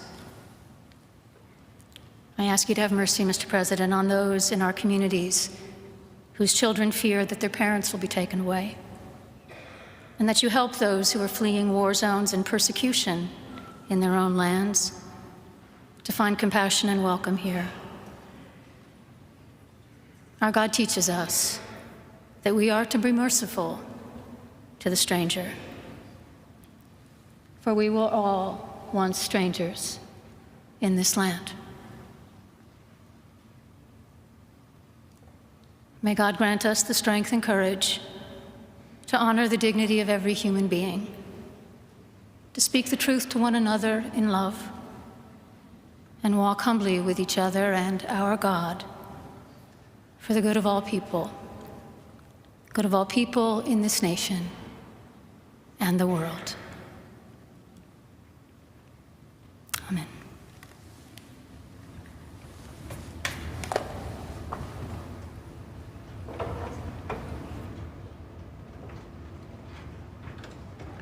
Now I want y'all to freeze it right there.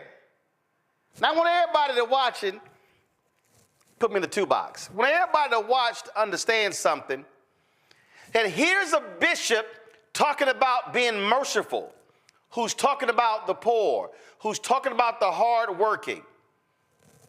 Yet, she's talking about immigrants. She's talking about all of it. It's 2 immigrants sitting on the front row. Trump's wife, Vance's wife. Go to full screen of them. That's 2 immigrants sitting on the front row. Sitting behind him is his son. Sitting next to her, you see the daughter. You see, guess what? They are the children of an immigrant that was his first wife. Oh, and the right, they upset with that bishop. How dare she talk to him like that? And when he was asked coming back to the White House, it could have been better. He didn't like the service because he didn't like being confronted with the word of God. He didn't like a prophetic voice challenging him to do what's right. You know why? Because just yesterday, this modern version of King Saul stood up at the inauguration and chastised and condemned and just ripped apart the administration of Biden and Harris sitting right beside him. He didn't have a sense of dignity. He didn't have any morality. He didn't have any decency. He didn't put forth a vision of the nation moving forward. Talked about how awful and degrading and how bad things have been. That's because he is not a Christian. He is not a moral man, because if you actually know the word, if you actually go to church, by the way, no president has gone to church more than Joe Biden. If you understand the power of the word, then you would have never, ever said this. Go to my iPad. Thinking, which is a great book. But have you ever asked God for forgiveness?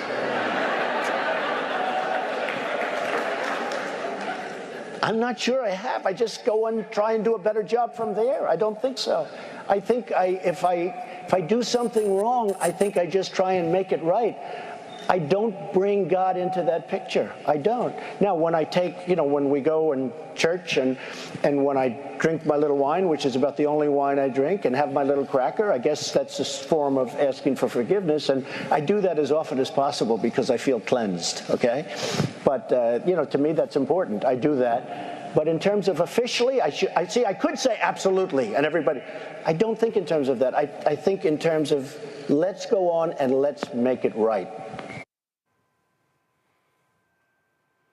That is a no-good heathen speaking. And all of these white conservative evangelicals, and you can throw in some black ones too, have fallen for the okie doke. And when I try to get my little cracker and wine as much as possible. It's called the Last Supper. Typically, it's done once a month. Catholics, it's done every week or every time you go to Mass. He don't know that. He ain't got no clue.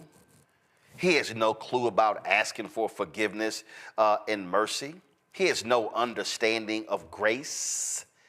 He doesn't know anything about Jesus dying for all of our sins, because that man ain't no lover of Jesus. He is an absolute demonic individual who is he's an agent of Satan. And I told y'all before, if you really want to go biblical, see, really what we're dealing with, Donald Trump is King Saul. The people of Israel have been freed, and God said, I got y'all. They said, oh, no, everybody else got a king. We want a king. God said, what's up? I got y'all. No, we want a king. So he said, Samuel, okay, go ahead and give him a king. But let me tell y'all what your king is going to do to you. Let me tell you how he's going to treat you, how he's going to abuse you, how he is going to screw you over. That's all biblical if y'all go read 1 Samuel. And so then Samuel goes and he looks at the sons and he chooses the tallest and the most handsome one. And what does that punk do? He runs off. No, you can't run. I'm picking you as the king. And he was evil. Tried to kill David. Tried to break up the relationship between David and Jonathan. Donald Trump is King Saul. Because you know what America said? We want a king. Oh, we want a king. Can we give us a king? Give us a king. So in his speech, I think that God saved me from the assassination because God wanted to make America great again. No, I think it's a little different, Don. I think God said, America, I'm going to give y'all the desires of your heart. Now, biblically, it does not mean that the desires of your heart actually means it's good. It means God will give you the desires of your heart. So America said, we don't care about January 6th. America said, we don't care about his ethics. We don't care about him grabbing women by their vagina. We don't care about his mistreatment. We don't care that he didn't pay people, businesses who did work with him. We don't care about the lawsuits. We don't care about the lying. We don't care about the mistreatment. We don't care about the degrading rhetoric. We don't care about none of that. We want a king. And what did he say? Day one, I'm going to be a dictator. Well, we've already seen that. But when you stand before the world to give a closing prayer, and then what you do is literally prostitute the words that Dr. King spoke, you actually thought you were preaching. You actually thought, Lorenzo Sewell, that you were praying. No, what you were doing was you were pandering. You were posturing. You were presenting yourself to America as America's lawn jockey. And see, I said it. Those are words and phrases I don't use to describe folk on my show, but you took it to a whole new level. Your church is called 180 Church. I dare say, Lorenzo, you need to do a 180. But then again, Lorenzo, I see why you punked out and you were scared to come on this show after you had Trump at your church. I see why you ran to Fox News and others, because see, Lorenzo, you did not want to come to a place where we have reverence for the words and the actions of Dr. King. Instead, what you chose to do was make a fool out of yourself, as well as the tradition of the black church and that black preacher. Shame on you. And while you think MAGA and whatever coins MAGA tosses your way, just remember there was somebody else who got some coins for selling out Jesus. And we remember him a whole lot differently than we do the other men who followed Jesus. I'll go to my panel. Before I go to Joy, I did see this video that also quite reminded me of something. Oh, Gen X, I cannot be the only one who thought this while I was watching this fella during the inauguration. Please tell me that I'm not the only one. Take a look at this and then take a look at what I thought of. Let freedom ring from Stone Mountain, Georgia. Let freedom ring from Lookout Mountain of Tennessee. And, well, this here's what I thought of. Only God can give that woman the kind of joy she had right now. Can I get an amen? Yes! Come on now. I cannot be the only one. Please tell me I'm not the only one. Oh, Gen X.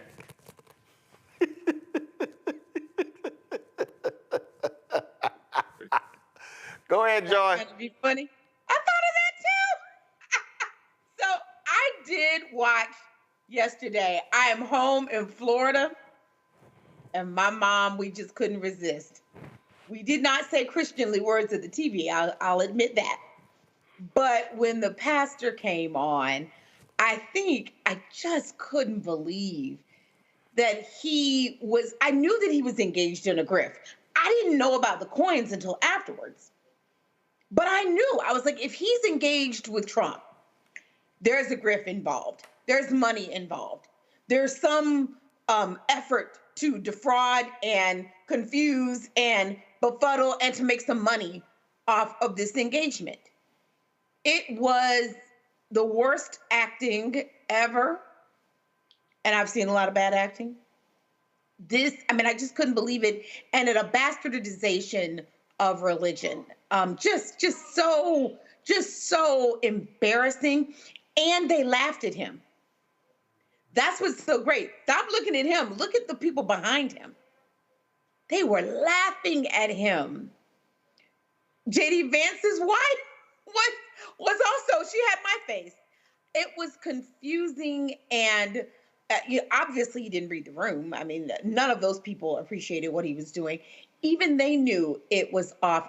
And Black Republicans, you can be a Black Republican. I love that you juxtaposed with the Bush first inaugural.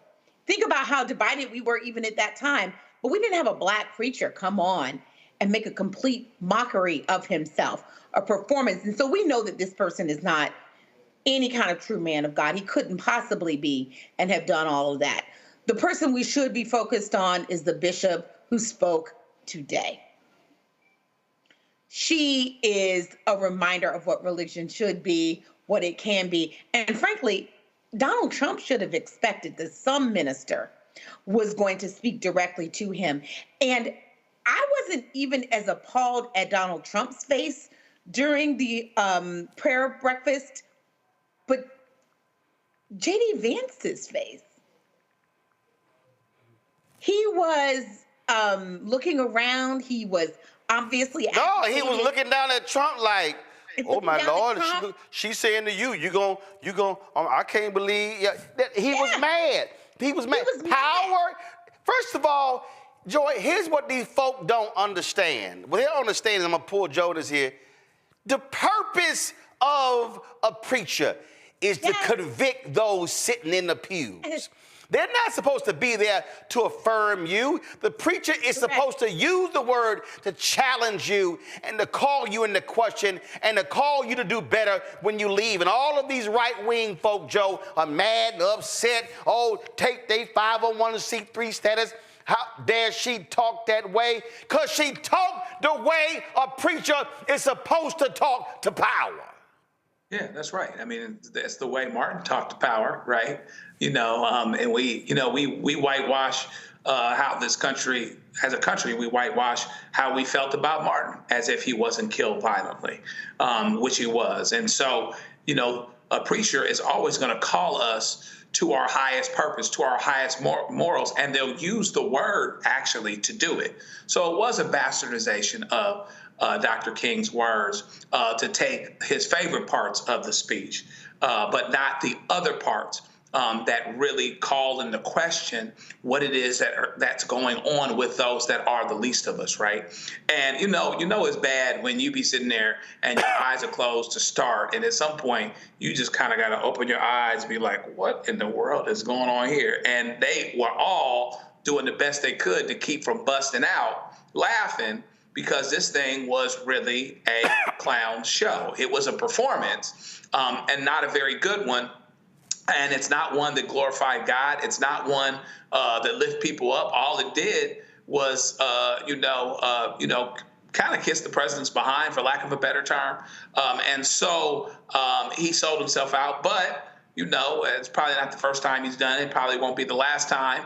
And since he was on minutes later talking about getting a commemorative coin, you know what his purpose is. And so the ministry yesterday did the right job. She did the right thing in terms of speaking to what it is that is supposed to be arisen out of us, our best instincts, reminding you this is the standard. You are in power and you have a position, and you have an ability to do this, and there also be accountability for not doing it. But that's another thing that the people that seem to be so excited that Donald Trump won, the evangelical types, the Christian types, or whatever else, they're not tripping off him not putting his hand on the Bible. Let Obama not put his hand on the Bible when he was swearing, I knew he was a Muslim and this and that and everything. Hell, they got mad at him over a flag pin. Right, yeah. In a tan suit. The hypocrisy is nuts. And what's so bad is that as a Christian, you stand on the outside and you just see non-Christians looking at this being like, nah, I'm good. Ain't no reason to jump into this because this ain't what's cracking like at all. So, it's going to be interesting to see how it all turns out and see the moment and time in which these so-called preachers stop undermining and undercutting their own salvation in order to kowtow to the president. Here's what I find to be hilarious, Mustafa. Go to my iPad. This fool he did an interview with a bunch of different people yesterday, and he said, quote, if you take politics out of the Bible, you have no Bible. He said that religious leaders need to, quote, equip all people to understand that the Bible is a political book. Well, it's interesting, Mustafa, because there's a whole bunch of stuff he skipped. There's a whole bunch of stuff he didn't want to bring up. And see, again, what offends me is that you want to quote Dr. King on MLK Day, and you want to talk about content of character and all that stuff and from the hills and all that, but you skipped over the thesis. See, what he did was he gave them the hoop part of the sermon, but he skipped the scripture. He skipped the basis. And so that's what he did. And so that's why I have no respect for it. And of course, you go on to social media, you see all of these white conservatives. Oh my God, he was amazing. He was just, I would go to his church if I was in Detroit. That's the kind of pastor I will follow. And they're mad at the bishop today because the bishop today gave a sobering message and specifically said, Mr. President, she challenged him in terms of how he should be responding and how he should be acting as president. And that's what they cannot stand. They can't stand because what the right-wing evangelical conservative community has done is they have completely stripped grace and mercy and humanity and compassion and care from the Bible. And instead, what you get, Mustafa, is vitriol and hatred from these individuals. And then if they do talk about grace, it's what Dietrich Bonhoeffer called cheap grace, that they ask for. And so these folk want to hold themselves up to be somehow the paragons of virtue, the individuals who we understand and we represent the true body of Christ, when you have these fake frauds like Franklin Graham, who would rather ask for forgiveness of Donald Trump, who's cheated on all of his wives, who's cheated in business, who's cheated in money, yet he didn't question the Christianity of President Barack Obama. Yeah, well, one side of my family is ministers and deacons and deaconesses. So one of the things that I was taught as a young boy is that you don't play with God. And the bishop, in her demand to the president, was saying, don't play with God. You've got this second chance. Sometimes God gives us the opportunity to be better, do better. So, I hope that he does. Some folks, would probably not go that far, but I truly do because I understand how many vulnerable people are out there. But, the other day I was also meditating and praying, and then I started writing. And, I was wondering who it was meant for. And the first stanza, I guess, is actually for Reverend Sewell, when I said all skin folk ain't kin folk. Some grin for the win, tap shoes clacking, backroom dealing, soul on auction, truth revealing. Dollars fold, but integrity bends. When devils pay, some friendships ends. So, you know, I hope that he will realize the opportunity that he has. He's going to continue to have some form of a platform. I hope that that platform will be focused on our most vulnerable communities, on folks who are looking for some grace, who are looking for some protection, who are looking for some opportunity. And I hope as a minister that he would understand that that is the roots that he's supposed to come from, and that he will continue to share that message if he has the ear of the president, that he needs to do better with this second opportunity that he has. Not the second opportunity at the presidency, but that second opportunity to actually be able to breathe in some air, to have a heartbeat continue on. There's a, you know, I would not play with God if I had those types of situations. I wouldn't play with God anyway. But, you know, we'll see how it all plays out. We're going to close the show out. Actually, not close the show out because I got Isaac Hayes coming up. But isn't it amazing to see how national media, how they are just absolutely kissing the behind of Elon Musk. Some of them literally ordered their folk not to even bring up or show the Nazi salute. So this is what happened at Trump's insurrection fest after the inauguration. Elon Musk was one of the speakers.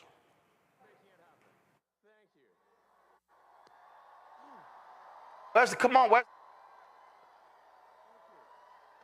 My heart making it happen. Thank you.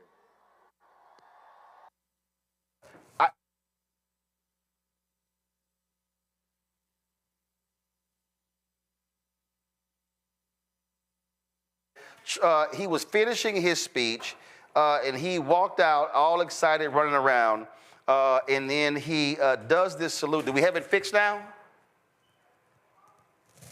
So Elon Musk, at the rally, he does this salute. Now, what's funny is that, or not what's funny, so what has happened is that after he does this, I mean, all these people, I mean, social media goes crazy. People like, wait a minute, what did we just see?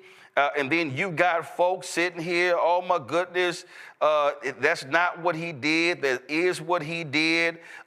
He didn't do it, he didn't salute. I mean, you've seen, I mean, I'm talking about a whole bunch of back and forth, what they claim he did not do. Now, first of all, let's be clear, he did it twice. He did it twice in the particular video. And so just go to my iPad, watch this. So one time, he does it again, okay? Now, here's what's crazy.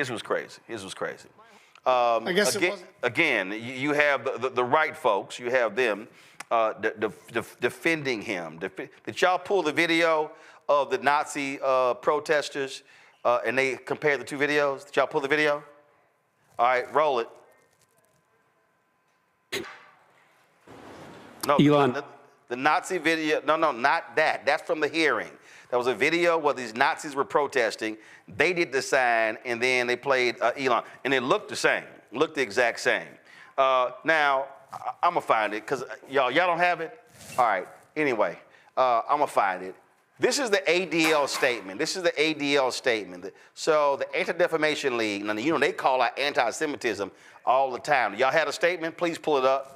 So the ADL issues a statement where people were hoping that they were going to check Elon Musk, and this is their statement. This is a delicate moment. It's a new day, and yet so many are on edge. Our politics are inflamed, and social media only adds to the anxiety. It seems that Elon Musk made an awkward gesture in a moment of enthusiasm. Not a Nazi salute, but again, we appreciate that people are on edge. In this moment, all sides should give one another a bit of grace, perhaps even the benefit of the doubt, and take a breath. This is a new beginning. Let's hope for healing and work toward unity in the months and years ahead. Now, mind you, the ADL called Elon Musk on anti-Semitism last year, and he threatened to sue them. I wonder that's why the ADL all of a sudden is skittish. Now, let me also say this here, which is quite interesting. On all the hate boards, the hate groups, they called it a Nazi salute. Somebody just told me the Italian chat boards, they're calling it a fascist salute. Folks in Germany are saying, oh, we know what that is. That's a Nazi salute. But it's quite interesting, Mustafa, how the ADL would release that and folk trying to give him cover for what he did as if we didn't see it with our own eyes. Well, you know, we went through that with the last Trump administration, where we were supposed to not believe what we saw or what we heard, or what some people experienced. You know, it's interesting also. So we know facts. Elon Musk was raised, you know, in the apartheid South African system. We understand that that is rooted in racism and white supremacy. Back further, his own daddy said that his grandparents were with the Nazis in Canada. They moved to South Africa to support the racist apartheid regime in South Africa. Go right ahead. Yeah, thank you for building on that. I was going to just end up saying that. So, you know, and when Nazis and other white supremacists say, we see you, thank you for acknowledging and joining us in the way that we see the world, then, you know, I don't know how others come out and say, well, that's not what he did. If the folks who that's how they get down say, yeah, we now got the richest man in the world who is a part of our symbolism. Let me just leave it at symbolism, because symbolism actually sends a message to folks about what you believe, how you get down, and who you're going to fight for. So, you know, they can say what they want to say, but at the end of the day, you know, the truth is the truth, and we're not dumb people. Joy, go to my iPad. Let's compare the two. Let's just, so watch this. Thank you.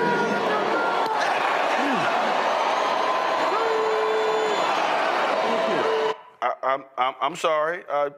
Look quite damn simple. Just in case anybody missed it, let me go ahead and just run that back. Okay, just watch this again.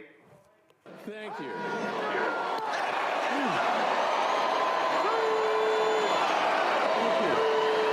My heart goes out to you. I look pretty damn close to me, Joy. It was exactly that. It wasn't close. It was it. We all know that. We need to stop. There's no one out here arguing about it. We know what happened. It's clear. Let me talk about the Anti-Defamation League. And I spent the whole first part of this segment wondering what I was going to say. I've worked with them before as an ally. Jonathan Greenblatt has done more damage to that organization and its reputation than any other leader possibly could have. He's probably filled their coffers more. He's probably, you know, done other things, but he has damaged their reputation. And at this point, he's gone full circle to where he would be supportive of someone that he knows is an anti-Semite. He knows is a Nazi apologist. He knows engages in supporting bigoted language online. This is about money. This is about having common enemies, right? Elon Musk was critical of people who were critical of Israel. This is about being transactional. That's what this is about. So we should not be surprised that ADL has found itself in this situation. I pray that they will find new leadership. I also pray that some of the other Jewish organizations who are out there speaking against what Elon Musk did, we can put them out there in front and let ADL recede until it's ready to come back and be its full self again. I'm sad for them. I'm sitting here, I'm going to play it again, Joe. What's amazing to me, well, I'm going to talk over it, so pull the audio up too as well. I mean, this is the 20-second clip. Listen. There are elections that come and go. Some elections are, you know, important, some are not. But this one, this one really mattered. And I just want to say thank you for making it happen. Thank you. And this is also a man who is now aligning with far-right and Nazi sympathizers in European countries trying to impact other elections, Joe. Yeah, I mean, what you're saying is, when you don't really see this for what it is, what you're saying is, here's a guy that can quack, swim, and have web feet, and you're swearing it's not a duck. I mean, once again, you're going to be in the situation where people that are supposed to have credibility, organizations that are supposed to have credibility, that rely on our support, are actually going to sell themselves short and tell you that you didn't see what you actually saw. This make-believe thing is incredibly, incredibly dangerous. And you have to be concerned about how it affects the media. I mean, even the media is talking very little from what I can see about the fact that Donald Trump was the reason that TikTok was on the ropes to begin with all of that time ago. Media is saying very, very little about it. And so it's a danger when people won't say what it is that needs to be said, or when people will act like they didn't see something that they actually did. Elon Musk has the background, he has the history, he has, he's had problems before in terms of the Anti-Defamation League and all of these particular things. And suddenly, however, the Anti-Defamation League comes out very quickly and says with confidence, apparently, that this wasn't what we all saw that it was. And I think that that's a problem, and that's going to continue being a problem. So here's the other thing that we're now seeing. So folks were on social media today, then all of a sudden, well, yesterday as well, and they begin to search different things related to Elon Musk, related to Democrats and Kamala Harris on TikTok, as well as Instagram. All of a sudden, stuff wasn't coming up. TikTok, Instagram, we're working on something that happened. No, here's what has happened. This is why you saw all those tech CEOs there. The folk with the information sources, they are aligning themselves with the right wing in Donald Trump. Isaac Hayes III is the founder of Fan Base. He joins us right now. Isaac, you understand this game. You understand algorithms. There are no coincidences. No, not at all. Not with this one. Well, just share with people how just all of a sudden there's certain things you can't search for and you can't pull up, like it just disappeared. That's rigging the algorithm. I mean, it's censorship at another level. It's an oligarchy. It's state-run media. It's all the things that we hear about happening in other countries, but happening right here in the United States of America, which is very, very dangerous, because when you eliminate the ability, and I saw this today, some people were saying, if I put in the word Democrat, without the hashtag, it comes up. The importance of a hashtag is it's basically like a hook that attaches all content related to that dates back from the inception of the product. So you got 14 years worth of content that might say Joe Biden or Vote Blue or Kamala Harris or whatever. And if all that content is inaccessible, you're eliminating a lot of information readily available to the public. So it's completely unethical and dangerous. And we're in very scary times right now. But it's also similar to what happened when Elon bought Twitter, when all of a sudden you start being flooded with all of this right-wing content, and we started seeing the stuff that people we had never followed before. I mean, they were purposely rigging the algorithm to suppress content about Biden and Harris and elevate stuff regarding Donald Trump. Yeah, and they did a masterful job at it. You follow Elon Musk. Well, you don't follow Elon Musk, but you get his tweets or his posts on X, whether you want to see them or not. Well, I blocked his ass. That way I don't see his crap. I just block, because you're right, I got tired of seeing his crap show up. And even in that one, he was pissed off. Was the Super Bowl? He sent a tweet out, and Biden's tweet got more retweets. He ordered the engineers to change the algorithm to elevate his tweet. Yeah, I mean, but this is what happens when the billionaires get control of the media. And the media is now in a digital format. It's not television stations, it's apps. So it's very scary to see that Elon Musk and Mark Zuckerberg are all aligned. And then with whatever's going on with TikTok, which I think is temporary, a temporary stay for the other guys to kind of catch up to TikTok, and then they're going to kill it. But it's just very dangerous, and it really speaks to the necessity for a new generation of social platforms that people have the right to speak and are balanced and have citizen journalism and free speech.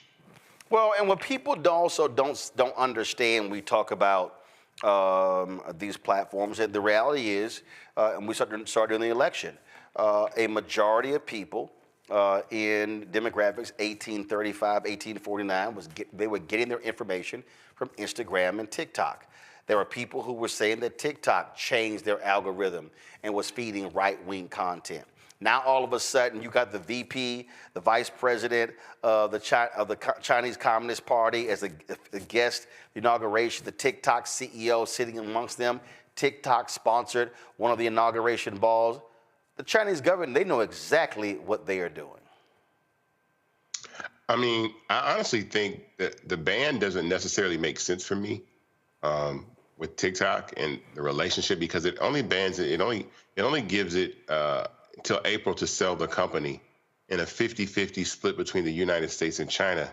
But No. Correction. The law, it wasn't a 50-50 split. Trump is proposing a 50-50 split, but the law called for it to be sold completely. There are currently American laws on the books, for everybody who's watching who don't know this, that foreigners cannot own more than 25% of television stations in this country. Foreigners cannot own more than 25% of a U.S. airline. Those are considered critical parts of the infrastructure. So what you have here is, when it was banned, they were saying national security concerns that either sell it to Americans or shut it down. Trump is now floating, maybe we take 50% and y'all keep 50%, which is going to be pretty interesting for all of those Republicans and Democrats who voted for the ban and say, now all of a sudden y'all cool with the Chinese government and ByteDance owning half of it versus all of it. Oh yeah, that changes everything. Well, I don't buy that. I'm going to tell you what I think. I think that these 75 days are to give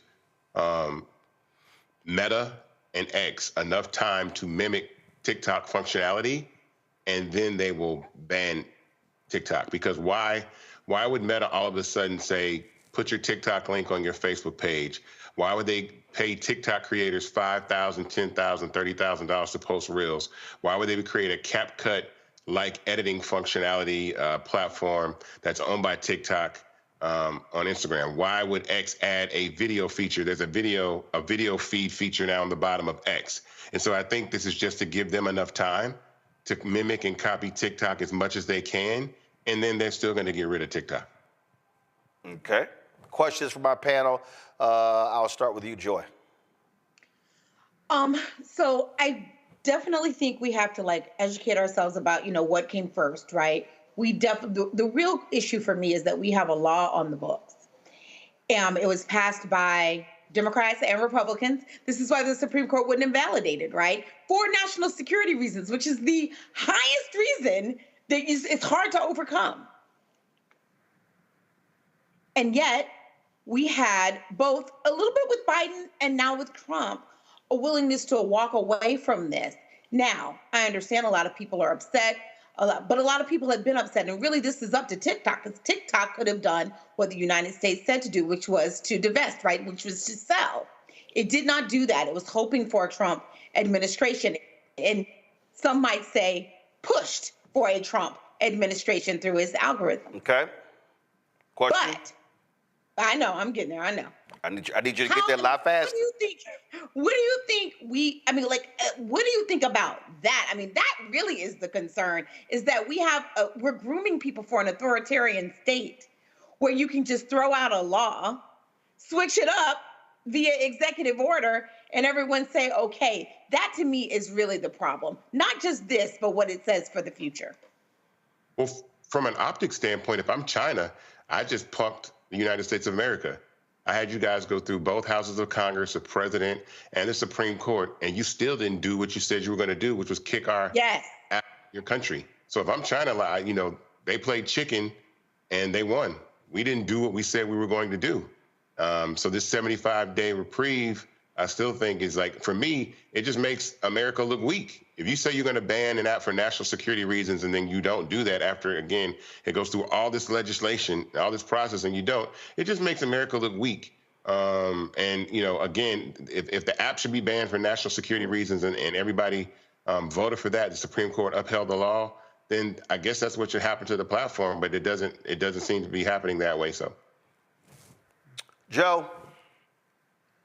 Good to see you again, Brother Isaac. Give us a sense of roadmap related to how people that are content creators, people that have been on TikTok, et cetera, how we really read the tea leaves here and say, I'm not breathing. I shouldn't be breathing a collective sigh of relief because it looks like TikTok is back for a moment or whatever else.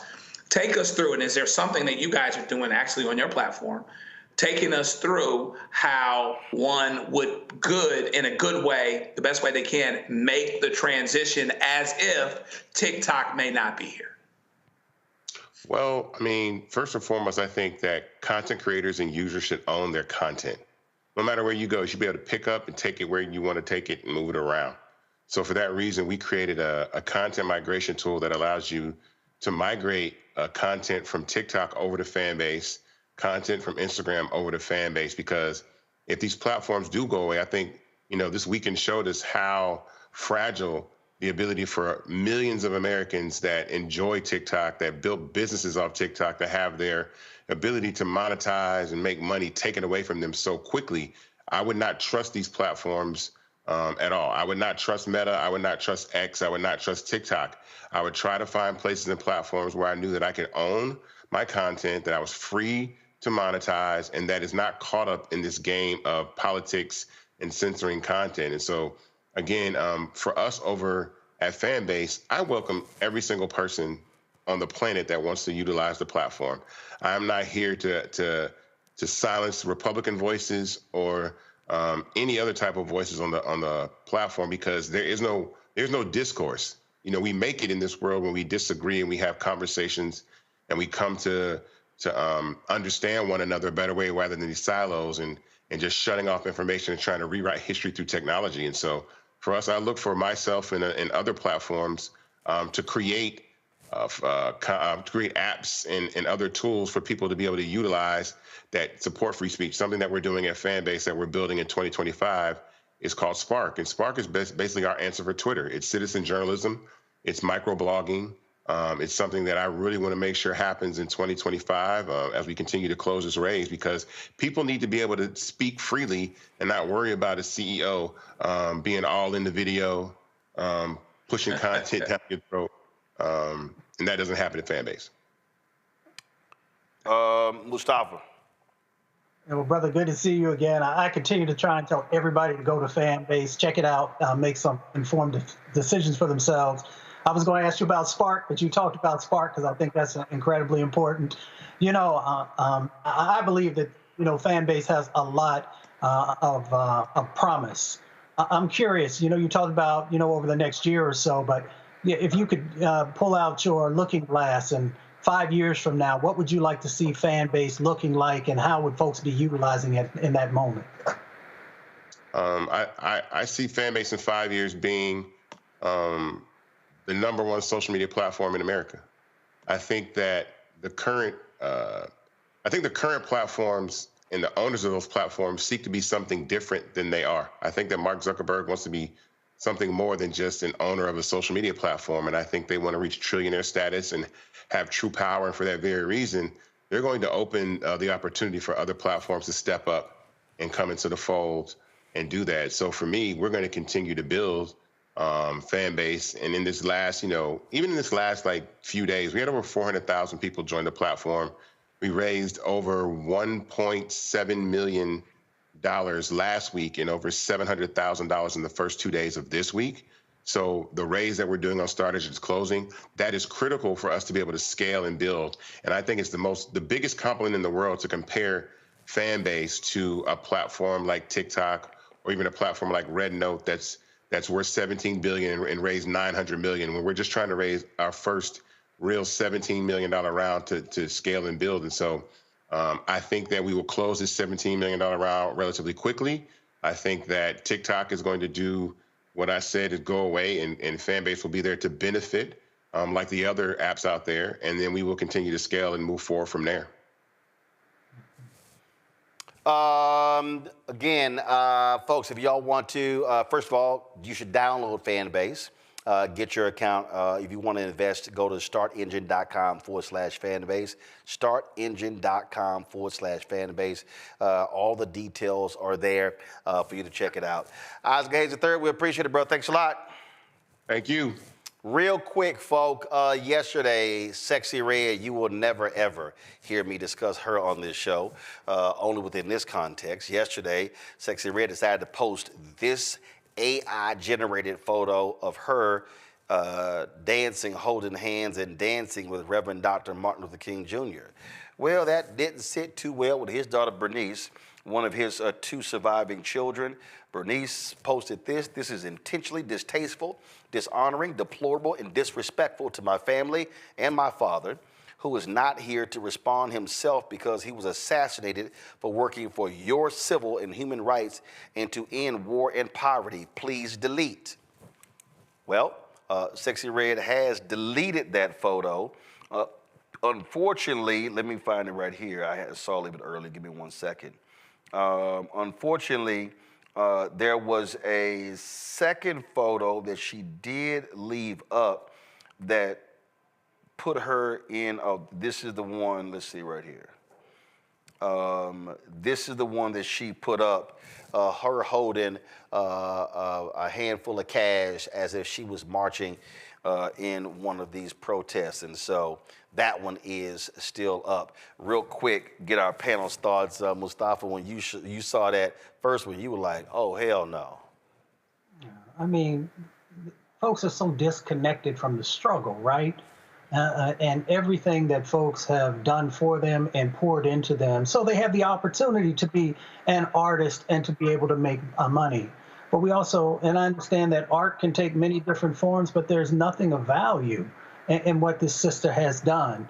And I know she's younger, but I hope as she begins to evolve and grow, that she'll realize that she should use her artistry in a way that uplifts our community and not gives people the ammunition to continue to degrade and break down our community. Joy?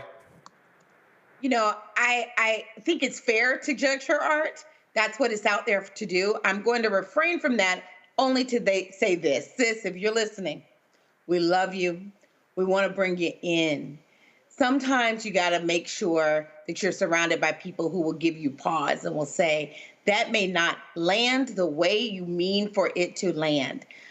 Martin Luther King doesn't just belong to all of us. He has a family, he has a reputation, he has people who want to make sure his image is one that is respectful and emblematic of him. You should have checked with the family to make sure that kind of post would have okay. And if you no, had, actually, no. You wouldn't have done it. No, you don't check with the family about an AI-generated post of you in a club dancing with Dr. King. You don't do it. You don't do it, but you don't check. I mean, no, hell no. You don't check. You don't do it. I'm trying to give freedom. No. Damn freedom. No, I ain't giving freedom. No, I ain't giving freedom. No, see this. No, I'm not letting nobody. Your ass did an AI-generated photo of you and Dr. King with this sexy look in his eyes, holding your hands, dancing. Fuck that. It's disgusting. No. Yes. No, you don't do it. And somebody on her management team should have said, "What the hell is wrong with you? We're not putting that shit out." That's my point.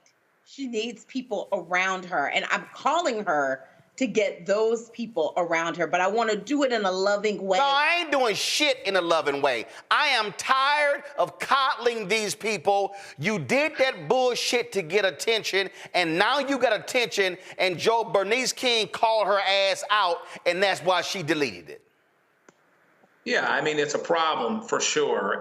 But to Mustafa's point, when these kids don't understand the struggle, they don't know that some stuff is out of pocket and out of bounds to begin with. There are certain things that you shouldn't even be trying to do. Okay, and that would be one of those categories. And there's a reminder of, it's not just about being an entertainer. It's not just about making money or whatever else.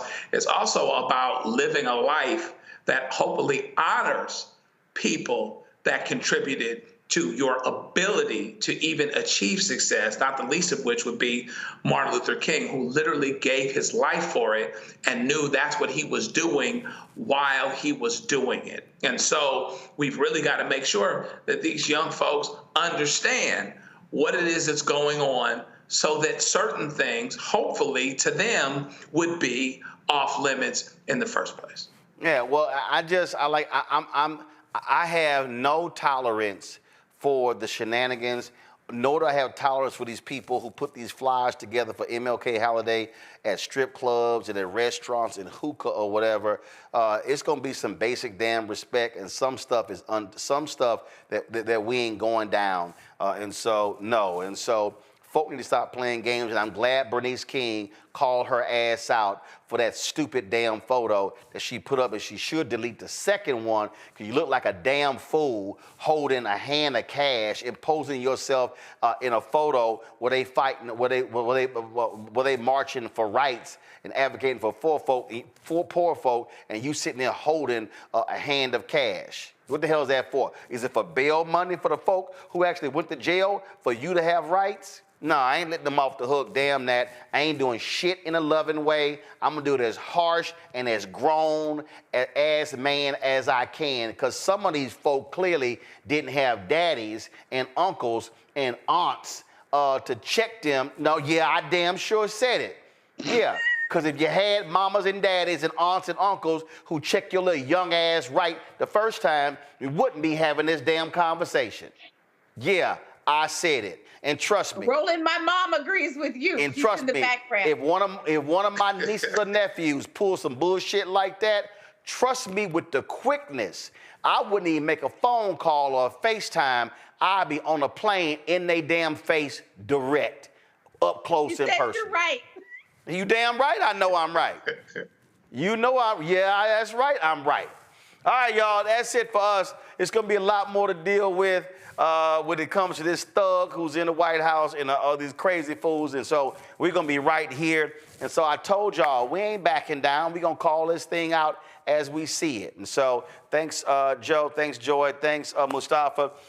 Folks, the reason you got to support the work that we do, because you know what? It's a whole bunch of other people running on TV and radio, making excuses for black artists who performed at inauguration balls, giving them, don't call them out. No, we're going to sit here and challenge folk to do what's right, because enough of these games that we keep seeing being played. And so we need y'all support to do this here. I told you, we ain't got no millionaires and billionaires. It ain't like, look, Elon ain't gonna be cutting no check. Mark Zuckerberg, Jeff Bezos, none of them, they ain't gonna be advertising. We'll know all of that. And so we are here to speak truth to power, to cover the issues that matter to us, and to enlighten you what's going on, because I'm sick of people saying, oh man, we didn't know, I wish we knew. Well, hell, you need to watch this show 5 days a week, every single day, because we bring the funk right here, and we're looking at adding some shows as well to speak truth to power as well. And so when you support us and support the network, you are supporting quality content that represent our people. If you want to give it us via Cash App, and Cash App then close down our accounts because they changed all of their rules, impacted churches and nonprofits too. And so you can use the Stripe app, the Stripe QR code, to give to us via Cash App. It's right there on the screen. If you're listening, go to blackstarnetwork.com. If you want to give to us via PayPal, it's R Martin Unfiltered. If you want to go to Venmo, it's RM Unfiltered. Zelle, Roland at RolandSMartin.com, Roland at RolandMartinUnfiltered.com. Send your check and money order, P.O. Box 57196, Washington, D.C. 20037-0196. You can also download the Black Star Network app, Apple phone, Android phone, Apple TV, Android TV, Roku, Amazon Fire TV, Xbox One, Samsung Smart TV. Be sure to get a copy of my book, White Fear, How the Browning of America is Making White Folks Lose Their Minds, available at bookstores nationwide. Get the audio version that I read on Audible. You can also get our merchandise, our Roland Martin Unfiltered Black Star Network merchandise. our 2 shows. We actually got 3 shirts.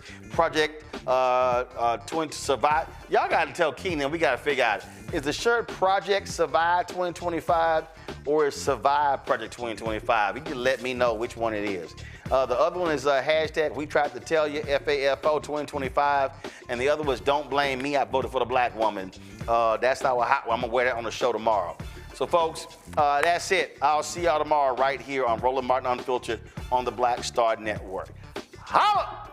Black Star Network is here. Oh, no punch! I'm real revolutionary right now. Thank you for being the voice of Black America. All momentum we have now, we have to keep this going. The video looks phenomenal. See, there's a difference between Black Star Network and black-owned media and something like CNN. You can't be black-owned media and be scared. It's time to be smart. Bring your eyeballs home. You dig?